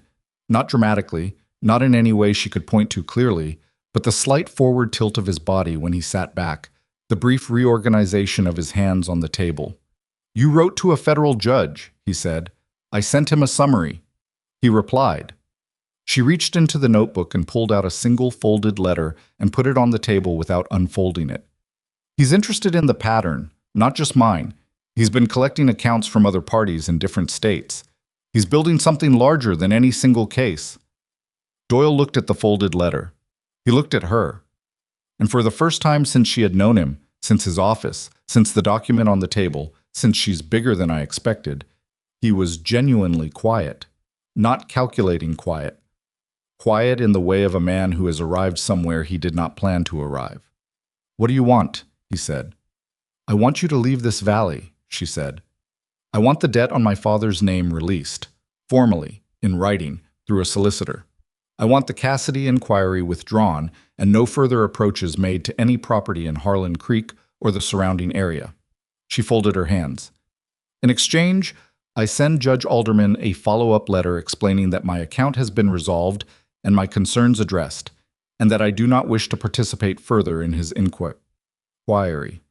He looked at her for a long time. She held it. The kitchen was very quiet. "You've thought about this for a while," he said. "Since January," she said, "when it became clear you'd come eventually." He was doing the mathematics. She could almost follow it. The exposure against the gain, the question of whether she was bluffing about the judge, the letter sitting folded on the table between them. She had not been bluffing. Judge Alderman's letter was real, and the summary she had sent him was specific and sourced, and Doyle had enough history to know what a federal inquiry could do to a man's ability to operate, even if it never reached a verdict. Before he could speak, the door opened. She had not told Caleb to be there. She had not arranged it, and she would not have arranged it, because whatever this conversation was, it was hers to have on her own terms. But Caleb came through the door with Hector behind him, both of them carrying the particular quality of men who have been nearby and listening and have decided that nearby is no longer close enough. Caleb looked at Doyle. He did not say anything. He walked to the stove and poured himself coffee and leaned against the counter with his cup. And the position was deliberately ordinary and deliberately immovable, and Doyle's eyes moved to him and then back to Abigail. "Your husband," Doyle said. "Yes," she said. Something shifted in Doyle's assessment. The ranch he had ridden into was not the ranch he had prepared for. The woman at the table was not the woman he had shipped west 8 months ago expecting to disappear quietly. The man at the counter was not a desperate rancher close to the bank. He was a man who had spent a winter watching his ranch turn around and had the unhurried confidence of someone who no longer needed to accept terms he didn't choose. Doyle picked up his coffee cup. He set it down without drinking from it. "I'll need to consult with my solicitor," he said. "Of course," Abigail said. "You have until the end of the week. The stage leaves Friday." He looked at her one more time. That look, the assessment, the calculation, the frank taking in of a person. And then whatever he had been measuring her against came up short, and she watched him understand it, and she did not look away. He stood up. He straightened his coat. He picked up his hat from where he'd set it on the table edge, and he held it, and he looked at Caleb. Caleb said nothing. He drank his coffee. Doyle walked out. The door shut behind him. The sound of his horse moved across the yard and then down the road, and then it was gone. Hector let out a long breath through his nose. He crossed his arms and looked at Abigail, and then at Caleb, and then back at Abigail. "That the man from Pennsylvania," he said. "Yes," she said. "He'll do what you said?" She thought about the letter in the notebook, the judge's reply, which was real, and the follow-up she had not yet sent, and the very careful arithmetic of a man like Harrison Doyle calculating exposure versus outcome. "Yes," she said, "he'll do it." Caleb set his cup down. He looked at her across the kitchen, across the table with the notebook and the coffee cups and the letter that had not been unfolded, and he said, "You should have told me sooner." "I know," she said. "About the judge. About all of it." "I know." She looked at the closed notebook. "I've been managing things alone for a long time. It's a habit that doesn't break fast." He was quiet. She expected something further, a question, a reproach, the reasonable reaction of a man who has just learned that the woman he married has been conducting a legal strategy in the back of her herb bag for months without mentioning it. Instead, he pulled out the chair across from her and sat down, in the same chair Doyle had just left, and he looked at the notebook. "The ranchers in the valley," he said. "Henderson and the others who had bad winters. Yes. They should know what their feed supplier has been doing." "Yes," she said. "They should. Will you tell them, or should I?" She looked at him. This man she had married in 12 minutes on a January afternoon in a half-frozen church, who had not said a word to defend her on that first day in the street, and had also quietly taken his business away from a man who spoke against her, who had sat all night in a cold barn because she was in it, who had asked her to look at the ledger not as a test but as a genuine handing over of something he'd been carrying alone. "You," she said. "They'll listen to you faster." He nodded. He got up. He put his hat on. "Hector," he said, "hitch the wagon." Hector went. Caleb paused at the door. He looked back at her with the expression she had been learning across 4 months, the one that was not quite readable yet, that she was still mapping, that would take more time than 4 months to fully understand. "He called you Miss Brooks," he said. "Yes." "He should know better by now." He looked at the door. "He will." He went out. She sat alone in the kitchen for a moment in the quiet that followed. She looked at the notebook on the table, at the folded letter, at the 2 coffee cups. She thought about the solicitor's office in Pennsylvania and the pen she had picked up in 30 seconds, and the word disappeared said the way people say words about furniture. She picked up her cup. She finished her coffee. Then she opened the notebook to a fresh page, dated it April 14th, and began to write down everything that had just been said in the order it was said, because that was the habit, and the habit had brought her this far, and she was not about to stop now. Doyle did not leave on Friday. Abigail had known he might not. A man like Harrison Doyle did not operate on other people's schedules. He used schedules the way he used everything else, as leverage, as signal, as a way of measuring whether the person across from him would flinch when a deadline passed without consequence. So when Friday came and went, and Hector confirmed that the well-dressed man from Pennsylvania was still in the room above the hotel, still eating at the hotel dining table, still asking questions around town in the pleasant, unhurried way of someone who believes time is working in his favor, she did not panic. She noted it in the notebook. She dated the entry. She waited. What Doyle did not know, could not have known, because he had arrived expecting to find a woman broken down by 8 months of frontier winter and instead found something that didn't fit any of his prior calculations, was that Caleb had already been to see Jim Henderson, and Henderson had already been to see the Pryor brothers, whose ranch sat on the far side of the valley. And the Pryor brothers had ridden out to the Kaufman homestead, which was the largest operation in the area, and had lost 11 head over the winter, and had been quietly furious about it with nowhere to direct the fury. The valley talked.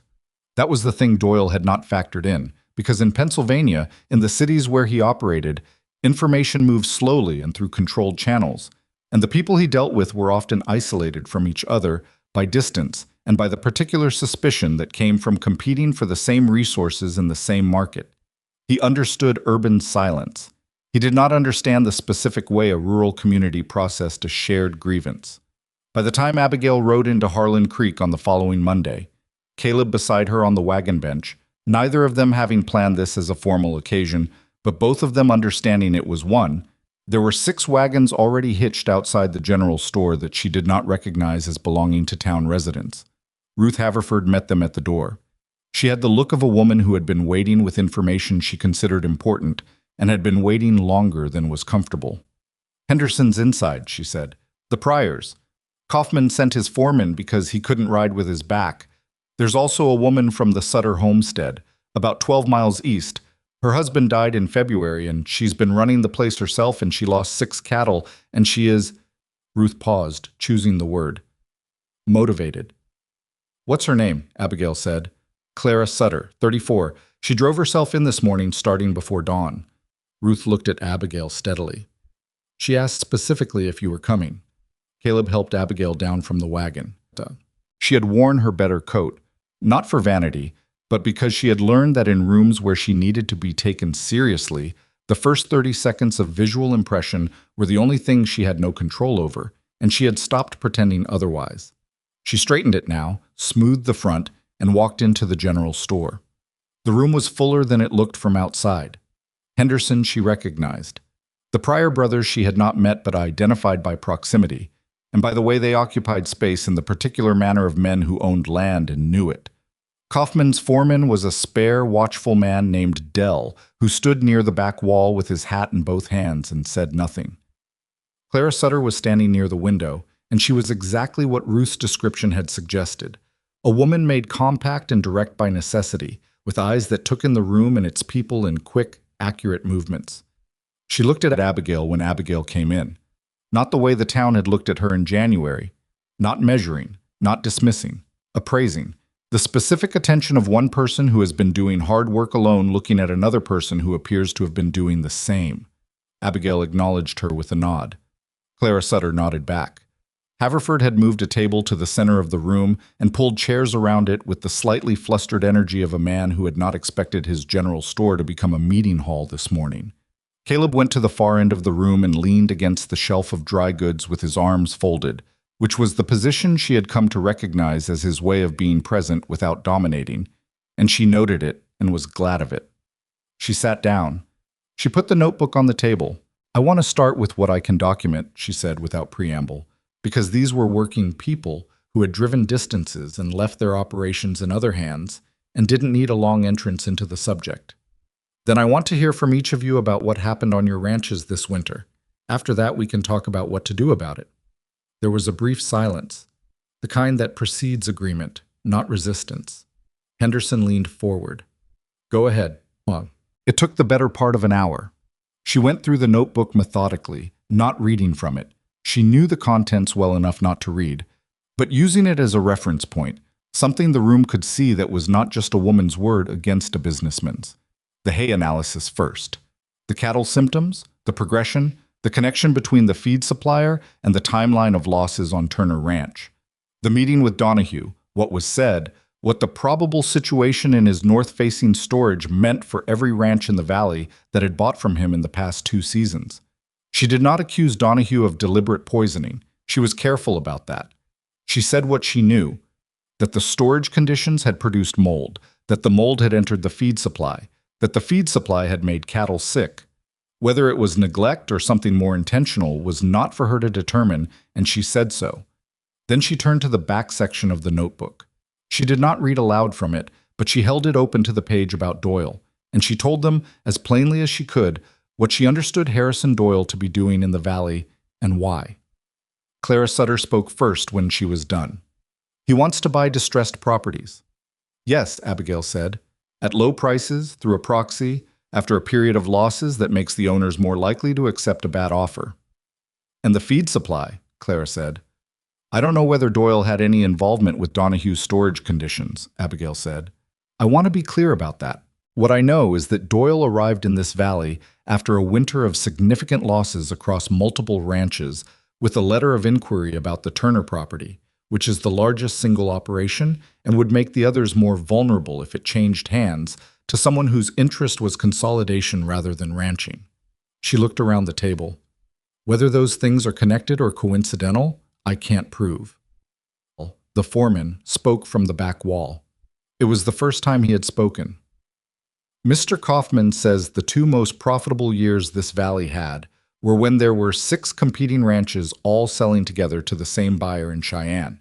He says you break that up, you break the price." He paused. "That's what he told me to say." "He's right," Henderson said. The Pryor brothers exchanged a look. The older one, Thomas, she would learn, said, "What do you need from us?" She had thought about this. She had thought about it carefully, because what she asked for next would either hold or it wouldn't, and if it didn't hold, it would cost more than if she had asked for nothing. "Letters," she said, "written accounts of your winter losses, dated, signed, describing your cattle's symptoms, the feed you were using, when you bought it, from whom. Not accusations, accounts. What happened, what you observed, what you lost." She looked at each of them in turn. "I have a contact in Cheyenne who is building a larger case, not just about this valley, about a pattern of business practice that crosses state lines. Individual accounts don't mean much.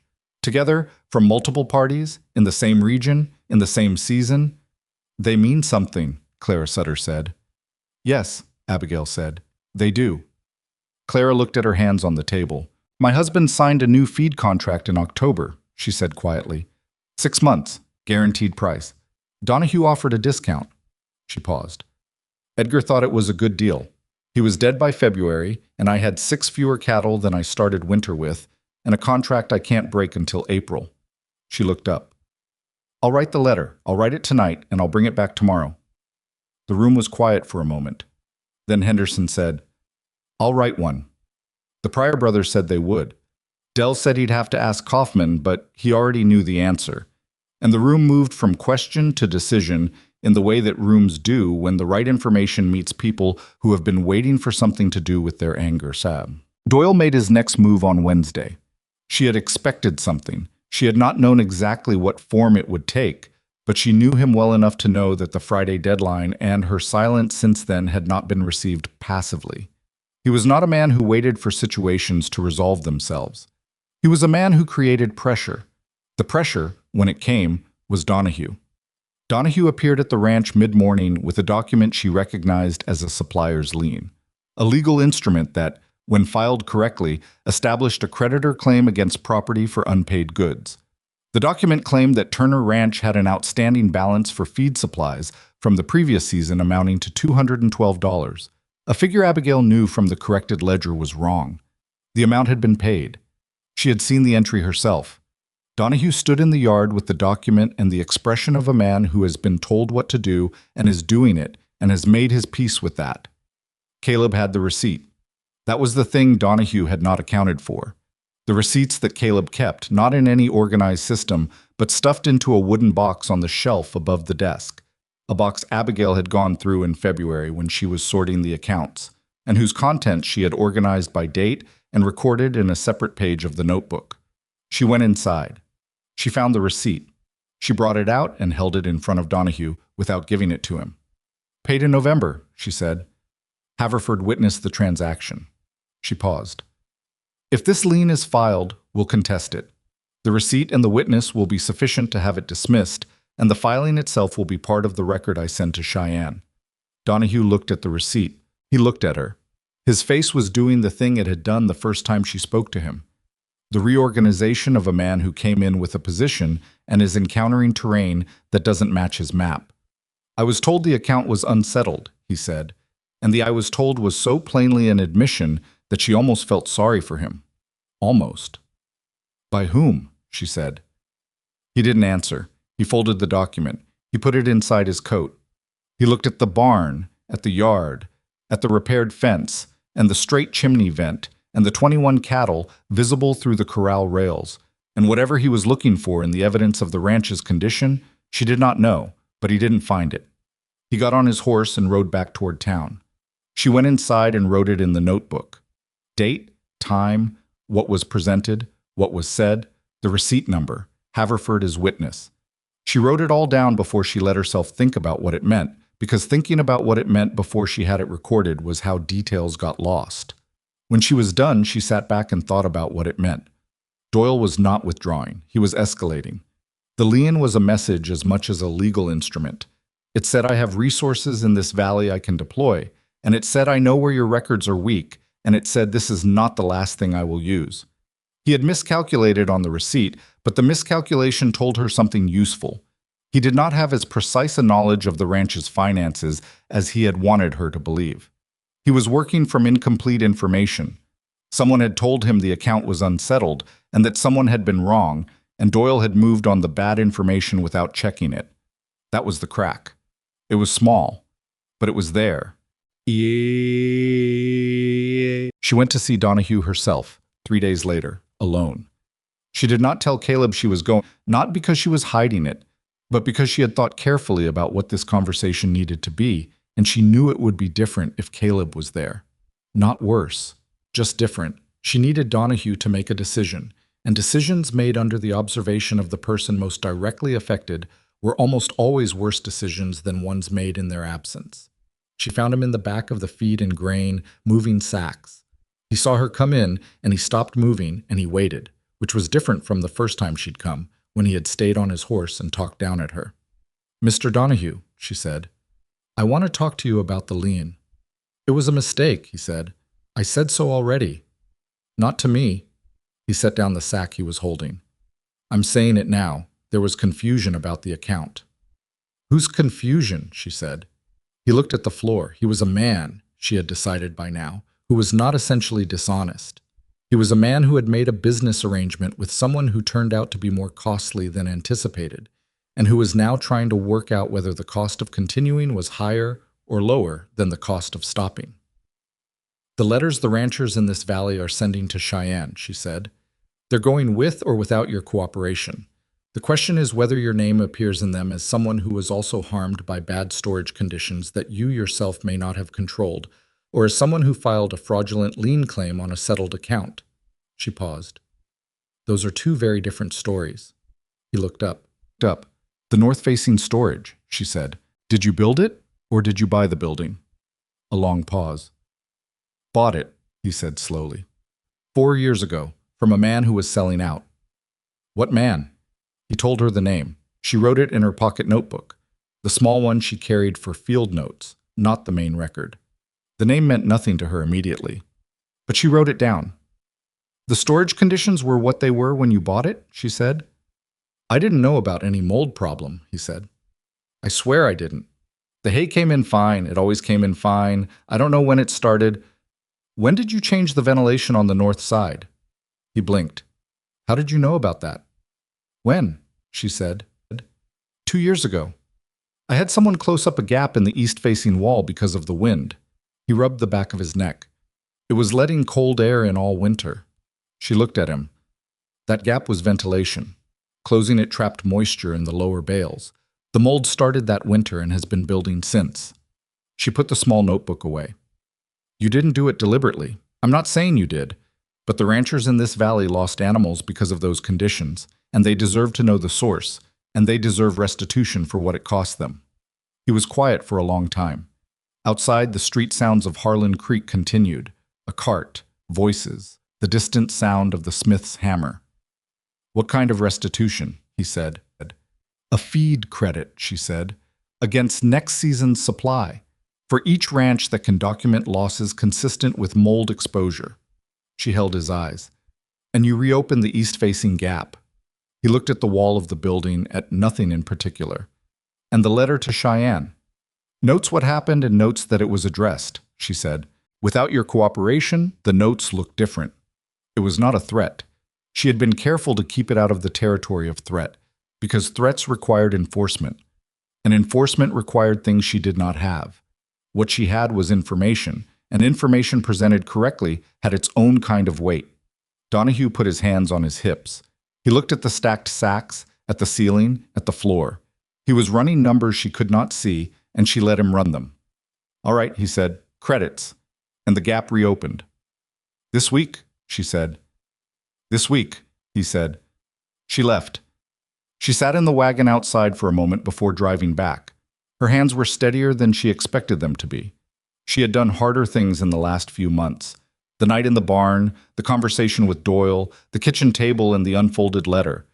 And this had not felt like the hardest of them, but it had felt like the most precise, the most surgical, the one that required the clearest understanding of what someone needed to hear in order to arrive at the right decision. Her uncle had called it knowing the animal. He had said it about livestock, that you had to understand what the animal needed before you could help it, and that the understanding required setting aside what you assumed and looking at what was actually there. She had applied it to cattle and to equipment and to ledgers, and now apparently to people, and the principle was not so different. She drove back to the ranch. The name Donahue had given her, the man he'd bought the building from 4 years ago, turned out to matter. It took her a week to trace it, using a combination of the county land records, which Haverford let her look at in the back office of the general store, with the slightly dazed expression of a man who kept agreeing to things and wasn't entirely sure how, and a letter she sent to the solicitor's office in Cheyenne that had handled the sale. The name on the deed of the north-facing storage building 4 years prior was a company called Western Territorial Holdings. She sat with that for a day. Then she wrote to Judge Alderman in Cheyenne and added it to the summary she had already sent him, and she asked, in the careful language of someone who knows what they're asking but wants to leave the conclusion to the recipient, whether Western Territorial Holdings appeared in any of the other accounts he had been collecting. His reply came 10 days later. It was brief, and it was written in the measured tone of a federal judge who was not going to commit to anything in a letter. But the brief measured tone said, yes, the name had appeared before, in a different state, in a context he found relevant, and he would appreciate receiving whatever additional documentation she had assembled. She sent everything. The full notebook. She had made a copy, working by lamplight for 3 nights, her hand cramping, Caleb coming in once to check on her and setting coffee beside the lamp without asking what she was doing. She sent the copy to Alderman, and she kept the original. She did not tell anyone she had done this until after the packet had left on the Cheyenne stage. Then she told Caleb, sitting at the kitchen table in the evening, plainly and in the order events had happened. He listened. He did not say anything until she was done. Western Territorial Holdings, he said. Yes. That's him? That's what I believe, she said. I can't prove it yet. Alderman will have access to filing records I don't. Caleb turned his coffee cup slowly in his hands. He had picked up the habit of doing this when he was processing something, she had noticed. The cup was a way of giving his hand something to do while his mind worked. He sold Donahue a building with a ventilation problem, he said. Donahue closes the gap, the hay goes bad, the ranchers in the valley lose cattle through the winter.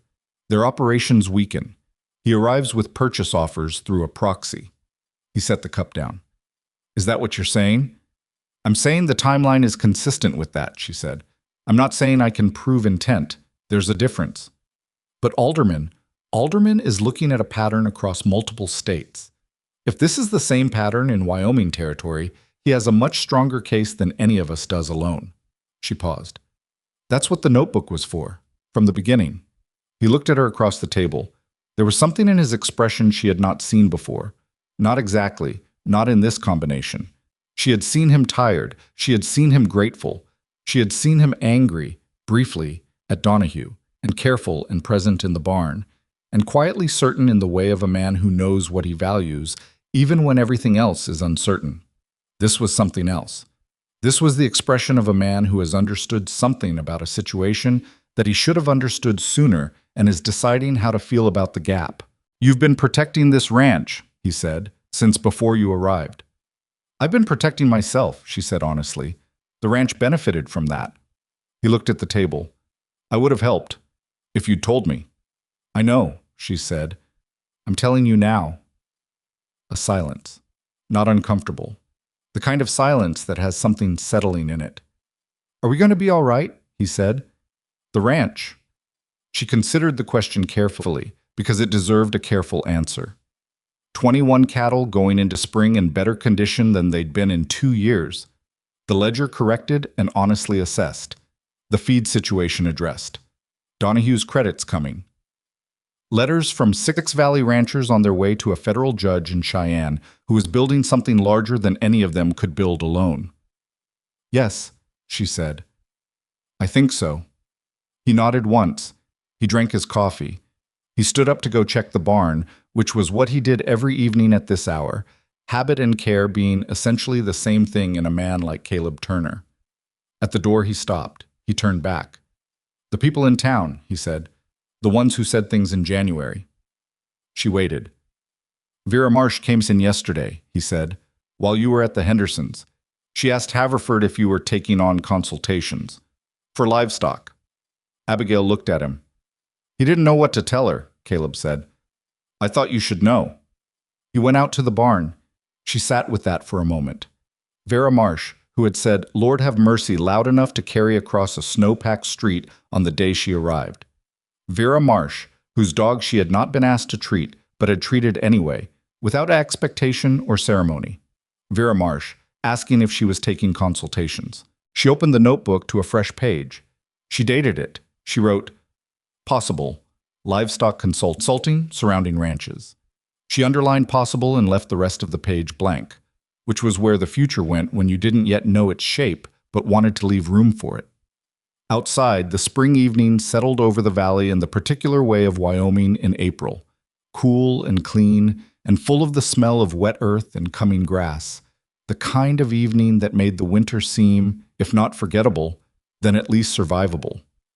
From the barn, she could hear Hector talking to the cattle in the low, easy murmur he used when he worked around them, a sound she had come to associate with things being in their right place. It was not perfect. The court process would be slow and uncertain, and Doyle was still in town and still dangerous in the ways that patient men with resources were always dangerous. And the ranch had months of work ahead before it was genuinely stable rather than merely promising. She did not make the mistake of calling it over when it was only paused, but the notebook had a new page with room on it, and the valley outside was turning green. And somewhere down the road, Clara Sutter was running her homestead alone and had driven before dawn to sit at a table and write her name on a letter that mattered. And Jim Henderson had looked at a woman he'd never met and extended the specific trust of someone who has nothing left to lose by trusting. And Ruth Haverford had taken a jar of yarrow and felt better in a week and a half and told 2 women at the dry goods counter. These were the things you built from. Not the dramatic moments, not the kitchen table with the folded letter, not Doyle on his horse in the yard with his eyes adjusting to what he found. Those were necessary. But they were not the foundation. The foundation was the yarrow preparation and the corrected ledger entry and the receipt in the wooden box that proved a debt had been paid. The foundation was small and daily and unglamorous, and that was precisely why it held.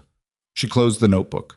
She put it in the herb bag, next to the dried yarrow and the glass vials, in the same place it had lived since Pennsylvania, except that it was heavier now and fuller, and the weight of it was different than it had been on the stage from Cheyenne, when she had been carrying only what she feared.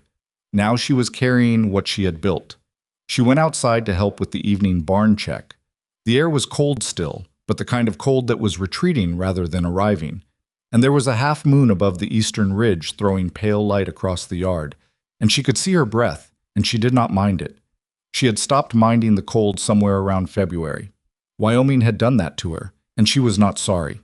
Harrison Doyle left Harlan Creek on a Thursday morning in late April, 17 days after he had arrived. He left without ceremony, which was the only way a man like him could leave a situation that had not resolved in his favor, quietly, before enough people were awake to mark his going. Hector was the one who saw the stage pull out, because Hector was always up before the town, and he came back and told Abigail, and she wrote the date in the notebook and closed it, and did not discuss it further, because there was still too much unfinished to spend time on what was simply the absence of a threat rather than its resolution. The resolution, when it came, took longer and was less dramatic than she had expected, which she had also expected. Judge Alderman's formal inquiry into Western Territorial Holdings was opened in June. She knew about it through a letter, 3 paragraphs, careful and legal in its phrasing, informing her that her documentation had been received and incorporated into a broader proceeding and that she might be contacted for a formal statement at a later date. She read the letter twice. She showed it to Caleb. He read it once and handed it back and said, "Good," which was about as much as he ever said about things that warranted considerably more, and she had learned by then to read the weight under his brevity. She did not hear from Alderman again until September. The second letter was longer, 4 paragraphs this time, and it informed her that Western Territorial Holdings had been found to have conducted a pattern of land acquisition through methods that violated territorial property statutes in 3 jurisdictions, and that the principals of the company, including Harrison Doyle operating under 2 business names, had entered into a settlement that included substantial fines, disgorgement of certain property gains, and a permanent prohibition from operating land acquisition businesses in Wyoming, Colorado, and Nebraska territories. There was a 3rd paragraph that concerned her specifically. It stated that the debt of record against the estate of one Robert Brooks of Allegheny County, Pennsylvania, having been determined to have been collected in excess of its legal basis, was hereby formally discharged and cleared from all public records. She was to keep the letter as proof of this discharge should any question arise in future. She read that paragraph 3 times. She sat at the kitchen table alone. Caleb was in the south pasture, Hector with him. And she read it a 3rd time, and then she set it down and looked at the window in the valley beyond it, gold now in the September light. The grass that had been buried under 4 feet of snow when she arrived now, long and late-season dry. The cattle visible in the far pasture moving with the easy, unhurried weight of healthy animals that had been healthy for months. Her father's debt. The thing that had started all of it. The solicitor's office, the pen, the stage from Pennsylvania, the blizzard and the town's laughter and the moldy hay and the night in the barn. The original wound, the first domino, the weight she had been carrying before she even knew she would be carrying it this far. Gone. On paper, in law, in the only language Harrison Doyle had ever spoken. She did not cry. She was not sure what she felt exactly. It was not the clean release she might have expected. It was something more complicated. More like the feeling of setting down a bag you have been carrying for so long that your body has reorganized itself around the weight, and now you have to learn, slowly, what upright feels like without it. She put the letter with the notebook. She went out to the pasture to find Caleb. The valley changed after that in ways that were gradual, and then, looking back, seemed sudden. Vera Marsh came in person in May. She came on a Wednesday afternoon, unannounced, with a covered dish and the expression of a woman who has prepared what she intends to say and is not entirely confident it will land correctly. She stood on the porch and she held the dish and she said, "I owe you an apology. I said things when you arrived that I am not proud of, and I want to say so directly." Abigail looked at her. Vera Marsh was a woman in her late 50s with a strong face and work-roughened hands and the specific posture of someone who has been proud for a long time and is discovering that pride is not always the thing it advertised itself as. "You don't have to bring a dish when you apologize," Abigail said. "The apology is enough." Vera looked at the dish. "I know. I wanted to bring something anyway." She paused. "It's a beef stew. I don't know if you like it." "I like it," Abigail said. "Come in." Vera came in. They ate stew at the kitchen table, and Vera told her about the dog, how it had been fine since February, better than fine, eating well and working the cattle again, and how she had known since February that she owed a conversation and kept finding reasons not to have it. "That's a character flaw," she said, without apparent expectation of contradiction. "Most people have it," Abigail said. "Most people," Vera said, "didn't say what I said in the street." "No," Abigail said. "That's fair." Vera stayed 2 hours. She left with an invitation to come back, which she accepted with the straightforward efficiency of a woman who had said what she came to say and was relieved to have it done. That was May. By June, 2 more ranch wives had come by with questions about their livestock, and Abigail had ridden out to the Pryor brothers' place to look at a horse that wasn't eating and to the Henderson ranch to help with a calving situation that had turned complicated overnight. She did not charge for any of it. Not yet, not while she was still learning what the valley's needs actually were, as distinct from what she might assume they were. She was careful about that. She had learned early that assuming you understand something before you have enough information is how you make expensive mistakes. By July, she had a pattern of consultations that had developed without her designing it, 3 or 4 visits a week, sometimes more, covering a radius of about 15 miles in any direction from the ranch. She rode herself, usually, because Caleb needed the wagon, and she had become competent enough on horseback by then that the distinction between herself and a person who had been riding all her life was mostly invisible. Clara Sutter became something closer to a friend than Abigail had expected, or had prepared herself for. Clara came by every few weeks, always with something practical to discuss. Her cattle, the contract situation with Donahue that had been resolved through the feed credits Abigail had arranged, the specific challenges of running a homestead without a partner. She stayed for supper sometimes. She and Abigail talked in the way of 2 people who are both direct by necessity and have found in each other a relief from the performance of softness that the world around them intermittently required. "Do you ever regret it?" Clara asked one evening, in late July, sitting on the porch in the warm dark, while Caleb and Hector argued amiably about something near the barn. Abigail knew what she was asking without needing it clarified. "The marriage." "Yes." She thought about it honestly, because Clara deserved an honest answer, and also because the question deserved one. "I regret the way it happened," she said. "I don't regret where it went." Clara was quiet for a moment. "He's a good man." "He is," Abigail said. "He's not easy. But good and easy aren't the same thing, and I've never been very interested in easy." Clara looked at the dark yard. "Edgar was easy," she said. "In the good way. I miss that." She said it without self-pity, which was one of the things Abigail valued most about her. "I know," Abigail said. They sat in the warm dark for a while, the 2 of them, and the men's voices came and went from the barn, and the summer night settled around the ranch with the fullness of a season that had earned its warmth after the winter it had followed. The second winter announced itself in October, earlier than the first, with a cold front that came down from the north and didn't apologize for itself. Abigail felt it in the change of the cattle's behavior before the temperature on the thermometer confirmed what she already knew, and she moved the feed stores and adjusted the barn ventilation and modified the treatment rotation in ways that were second nature now. The accumulated knowledge of the first year's mistakes and corrections embedded in her hands and her habits. She was not afraid of winter anymore. That was one of the things that had changed that she hadn't tracked in the notebook, because it wasn't the kind of thing you could track in a notebook.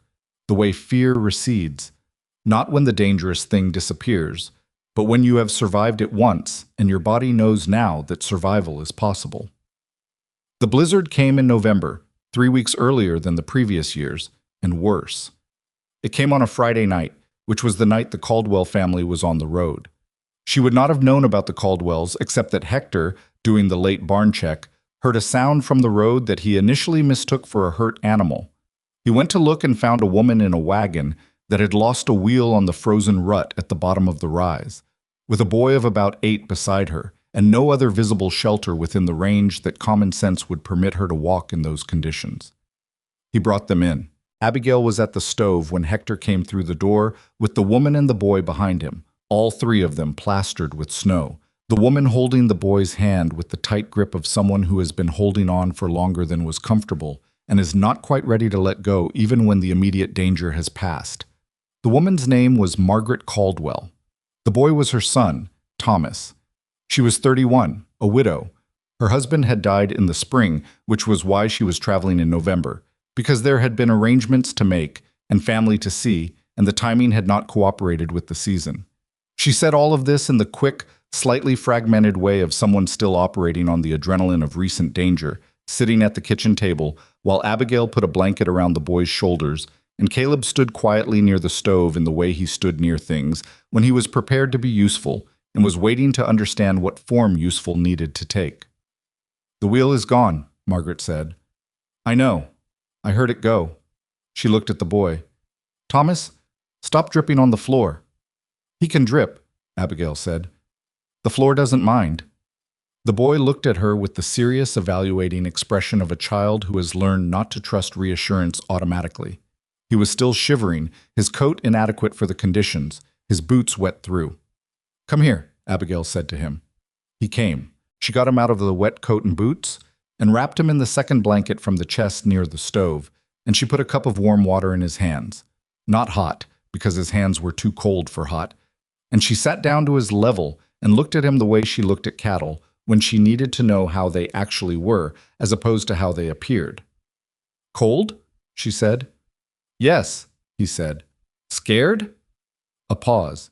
He considered whether this was a trick question. "A little," he said finally.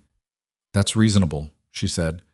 "The storm is bad and the road was bad and you're in a stranger's house. Being a little scared is accurate." She wrapped the blanket tighter. "The house is warm and the storm can't get in. Your mother is fine, look." He looked. Margaret was at the table with her own blanket and her own cup, talking to Caleb in the rapid practical tones of a woman who is most comfortable when discussing logistics, and her hands had stopped shaking, which the boy could see and which visibly settled something in him. "Is that your husband?" Thomas asked, meaning Caleb. "Yes," Abigail said. "He's tall." "He is." The boy thought about this. "Our wagon wheel is broken. Hector will look at it in the morning when the storm passes," she said. "If it can be fixed, he'll fix it. If it can't, we'll find another way." "How?" "We'll figure it out," she said. "That's what mourning is for." He accepted this with the pragmatic faith of a tired child who has run out of energy for worst-case thinking, and he drank his warm water, and he stopped shivering by degrees. And by the time Margaret had finished talking logistics with Caleb, and Hector had come back in from securing the Caldwell's horse in the barn, the boy was asleep in the chair with the blanket pulled up to his chin, and the storm pressed against the windows, and the house held against it. Margaret looked at her sleeping son. She looked at Abigail. "Thank you," she said. "It's a bad night," Abigail said. "Anyone would have done the same." "The wagon went off the road 2 miles back," Margaret said quietly. "We were on the road for an hour before your man found us. Nobody else came." She paused. "Anyone would have done the same is a nice thing to say. It's not always true." Abigail didn't argue with that. It wasn't always true. In the morning, the storm had dropped to something manageable, and Hector went out to the wagon and came back with the report that the wheel was cracked through, unrepairable on the road, but that he could get a replacement from Haverford's yard where there were spare parts from various rigs, and that the wagon bed itself was intact and the horse was fine. Caleb rode into town for the wheel. He came back with it, and with Ruth Haverford, who had heard from Haverford, who had heard from Caleb, who had apparently not found it necessary to not mention that there was a woman and a boy at the ranch who'd been stranded, and Ruth arrived with a pot of something she'd made that morning, and the brisk, organized energy of a woman who considers practical help a form of language. She and Margaret took to each other immediately, in the way of two practical women who recognize in each other a shared fluency. They sat at the kitchen table and talked, while Hector and Caleb worked on the wagon, and Thomas, recovered from the night before, followed Hector with the devoted attention of a boy who has decided that a man who can fix things is the most interesting kind of person available. Abigail moved between the house and the barn, doing the morning work that didn't stop for storms or guests or anything else, and at some point Ruth appeared in the barn doorway and watched her for a moment before speaking. "Vera Marsh wants to know," Ruth said, "whether you'd be willing to speak at the spring meeting, the Ranchers Association. They meet in April." Abigail looked up from what she was doing. "About what?" "Livestock management, feed storage. What happened last winter and how you addressed it." Ruth leaned against the door frame. "It was Vera's idea, which I mentioned because I think you should know that." Abigail thought about Vera Marsh standing on the porch with a covered dish and an apology she had rehearsed. About the long distance between Lord have Mercy said into a snowy street and proposing someone to speak at the Valley's Ranchers meeting. "Yes," she said. "I'll speak." Ruth nodded. She went back inside. The wagon was repaired by noon. Margaret Caldwell checked it over herself before she accepted Caleb's assessment that it was roadworthy, which made Caleb step back with an expression that might have been surprise and might have been approval. And Abigail, watching from the porch, recognized the expression because she had caused it herself in the early weeks of winter, and she understood what it meant. Thomas said goodbye to Hector with the solemnity of a child who has decided someone is important to him, and Hector shook his hand with equal seriousness, and the wagon pulled out of the yard in the thin winter sun, and they watched it go until it was gone around the bend in the road. April came. The ranchers' meeting was held in the Haverford General Store, which had again been cleared of its center furniture to accommodate the chairs that Haverford brought in from somewhere every time the community required a room, and there was only the one. She had not prepared remarks in the formal sense. She had thought about what mattered and what was useful, and what the room needed to hear that it might not already know, and she had organized those thoughts, and she trusted herself to say them plainly. Elaborate preparation had never been her method. Her method was to know what she knew and say it clearly and let it be what it was. The room was fuller than she expected.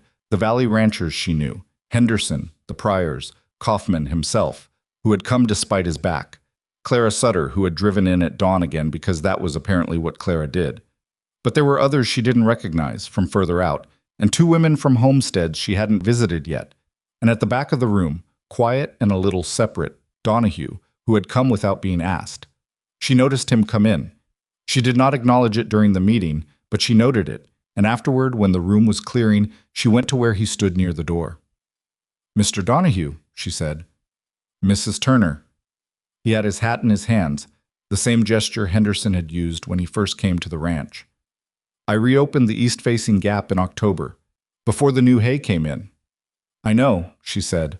"I heard. The hay this season stored clean." He looked at his hat. I know I'm not owed anything for that. I'm just saying." She looked at him. I was a man who had made bad choices and compounded them with worse ones, and had then, when the terrain shifted under him, made a different set of choices. That was not heroism. It was not even redemption in any grand sense. It was just a person recalculating and changing direction when the cost of continuing became too clear to ignore. She had done the same thing herself, in a solicitor's office, with a pen in her hand. "It matters that you did it," she said, "for the Valley." He nodded. He put his hat back on. He went out. Caleb was beside her when she turned. He had been in the back of the room during the meeting, the same position he always took, present, available, not dominating. He had said 3 words during the entire meeting, when someone asked a question that required a rancher's specific knowledge of the South Pasture water table, and the 3 words were precise and sufficient, and he'd gone back to listening. Kaufman wants to talk to you about the spring drive, he said. What about it? Cooperative approach. All the valley ranches driving together to Cheyenne, sharing the cost of the drovers. He paused. It was Henderson's idea. He said it was yours first. She thought about what she'd said at the October table, about the valley's combined strength in the Cheyenne market, Kaufman's point about 6 ranches selling together. She had said it once, in passing, as context for a different argument. It was a passing comment, she said. Henderson took it seriously, Caleb said. She looked across the room at Kaufman, who was talking to Clara Sutter and gesturing in the specific way of a man explaining logistics. Clara was nodding, asking questions, already thinking through the practical requirements. Tell him yes, she said. We're in, Caleb went to tell him.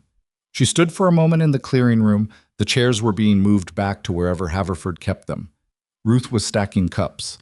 Outside the windows, Harlan Creek went about its Saturday, and the sun was on the street, and the snow from the November storm was long gone, and the valley had the green beginning of a second spring. She thought about January, the stage and the blizzard and the street and the laughter and Caleb's wagon and 12 minutes in a cold church.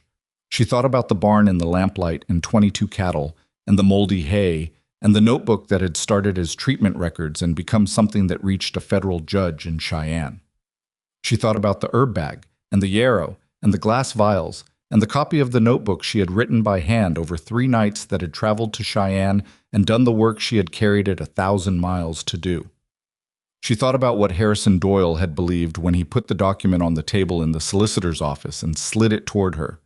He had believed that he was disposing of a problem, a woman who knew things he didn't want known, packed off to a place too far and too hard for knowledge to survive in. He had believed that size and distance and cold and community contempt were sufficient to reduce a person to nothing or to nothing useful.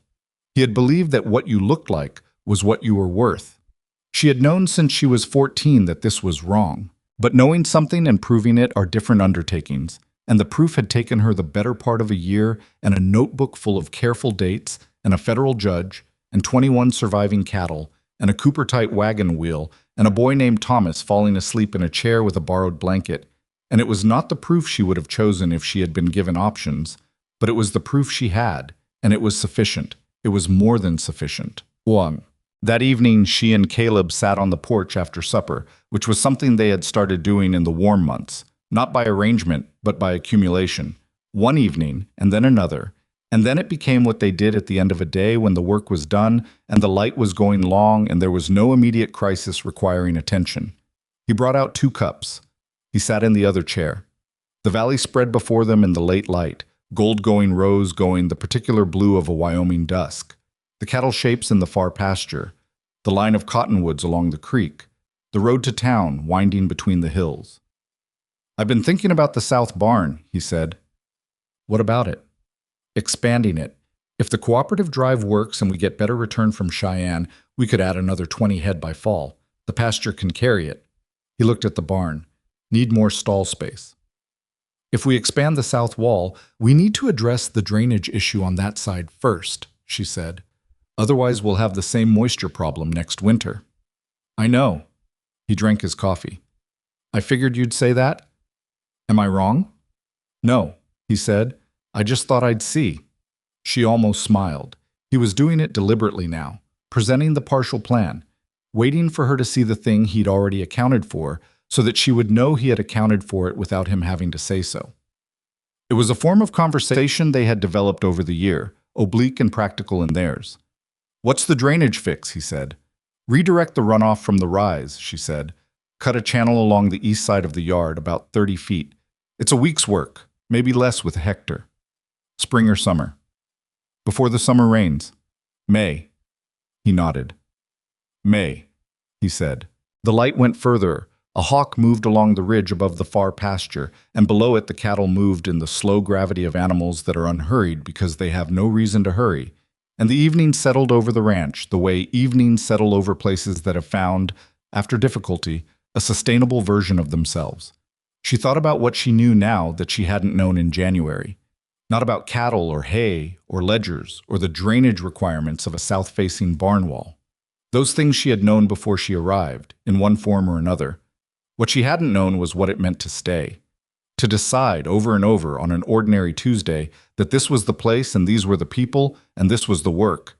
And to make that decision not once in a dramatic moment, but every morning in the barn and every evening at the table and every night when the wind came off the mountain and the house held against it. She had been sent here to disappear. The person who sent her had understood disappearance as a simple mechanism. Remove someone from the places and people where she had any power, and the power disappears with her. He had not understood that what he was sending away from Pennsylvania was not the power but only the location of it. That the knowledge and the patience and the very specific capacity to read a situation clearly and wait for the right moment, these things traveled. They went with you. They set up wherever you set up, and they started doing the same work in new soil. She had not rescued herself. That was not what had happened, or not all of it. Hector had listened, and Henderson had come, and Clara had driven before dawn, and Ruth had taken the jar of yarrow and told 2 women at the counter, and Caleb had gone to Donahue and closed an account quietly and moved the bad hay in the dark, and sat on a bucket in a cold barn, because she was in it, and he was the kind of man who stayed in the same place as the things he valued. None of them had done it for her specifically. They had done it because she had given them something real to respond to, and real things, when you put them in front of people, tend to call forth something real in return. Not always. Not from everyone. But enough. Enough to matter. Enough to build from. Caleb set his empty cup on the porch rail. He looked at the valley and the fading light. Same time next year, he said, which was what he had started saying at the end of the day when things had gone as they should. Not triumphantly, not with any decoration, just the simple acknowledgement that the day had been worth having and he intended to have more of them. Same time next year, she said. The light went out of the sky. The stars came up over the ridge, sharp and crowded in the Wyoming dark, and the ranch settled into the sounds of its own evening. A horse in the corral, the barn, the creek, somewhere below the cottonwoods running with the cold water of the mountains. The ordinary, irreducible sounds of a place that was alive and intended to remain so. She did not need it to be more than that. This was the thing that took the longest to learn and the longest to trust. That a life worth having does not always look extraordinary from the outside. It looks like a woman sitting on a porch in the dark with her husband, 2 cups empty on the rail, the cattle in the far pasture, the notebook on the kitchen table with tomorrow's notes not yet written. It looks like exactly what it is. And what it is enough. More than enough. It is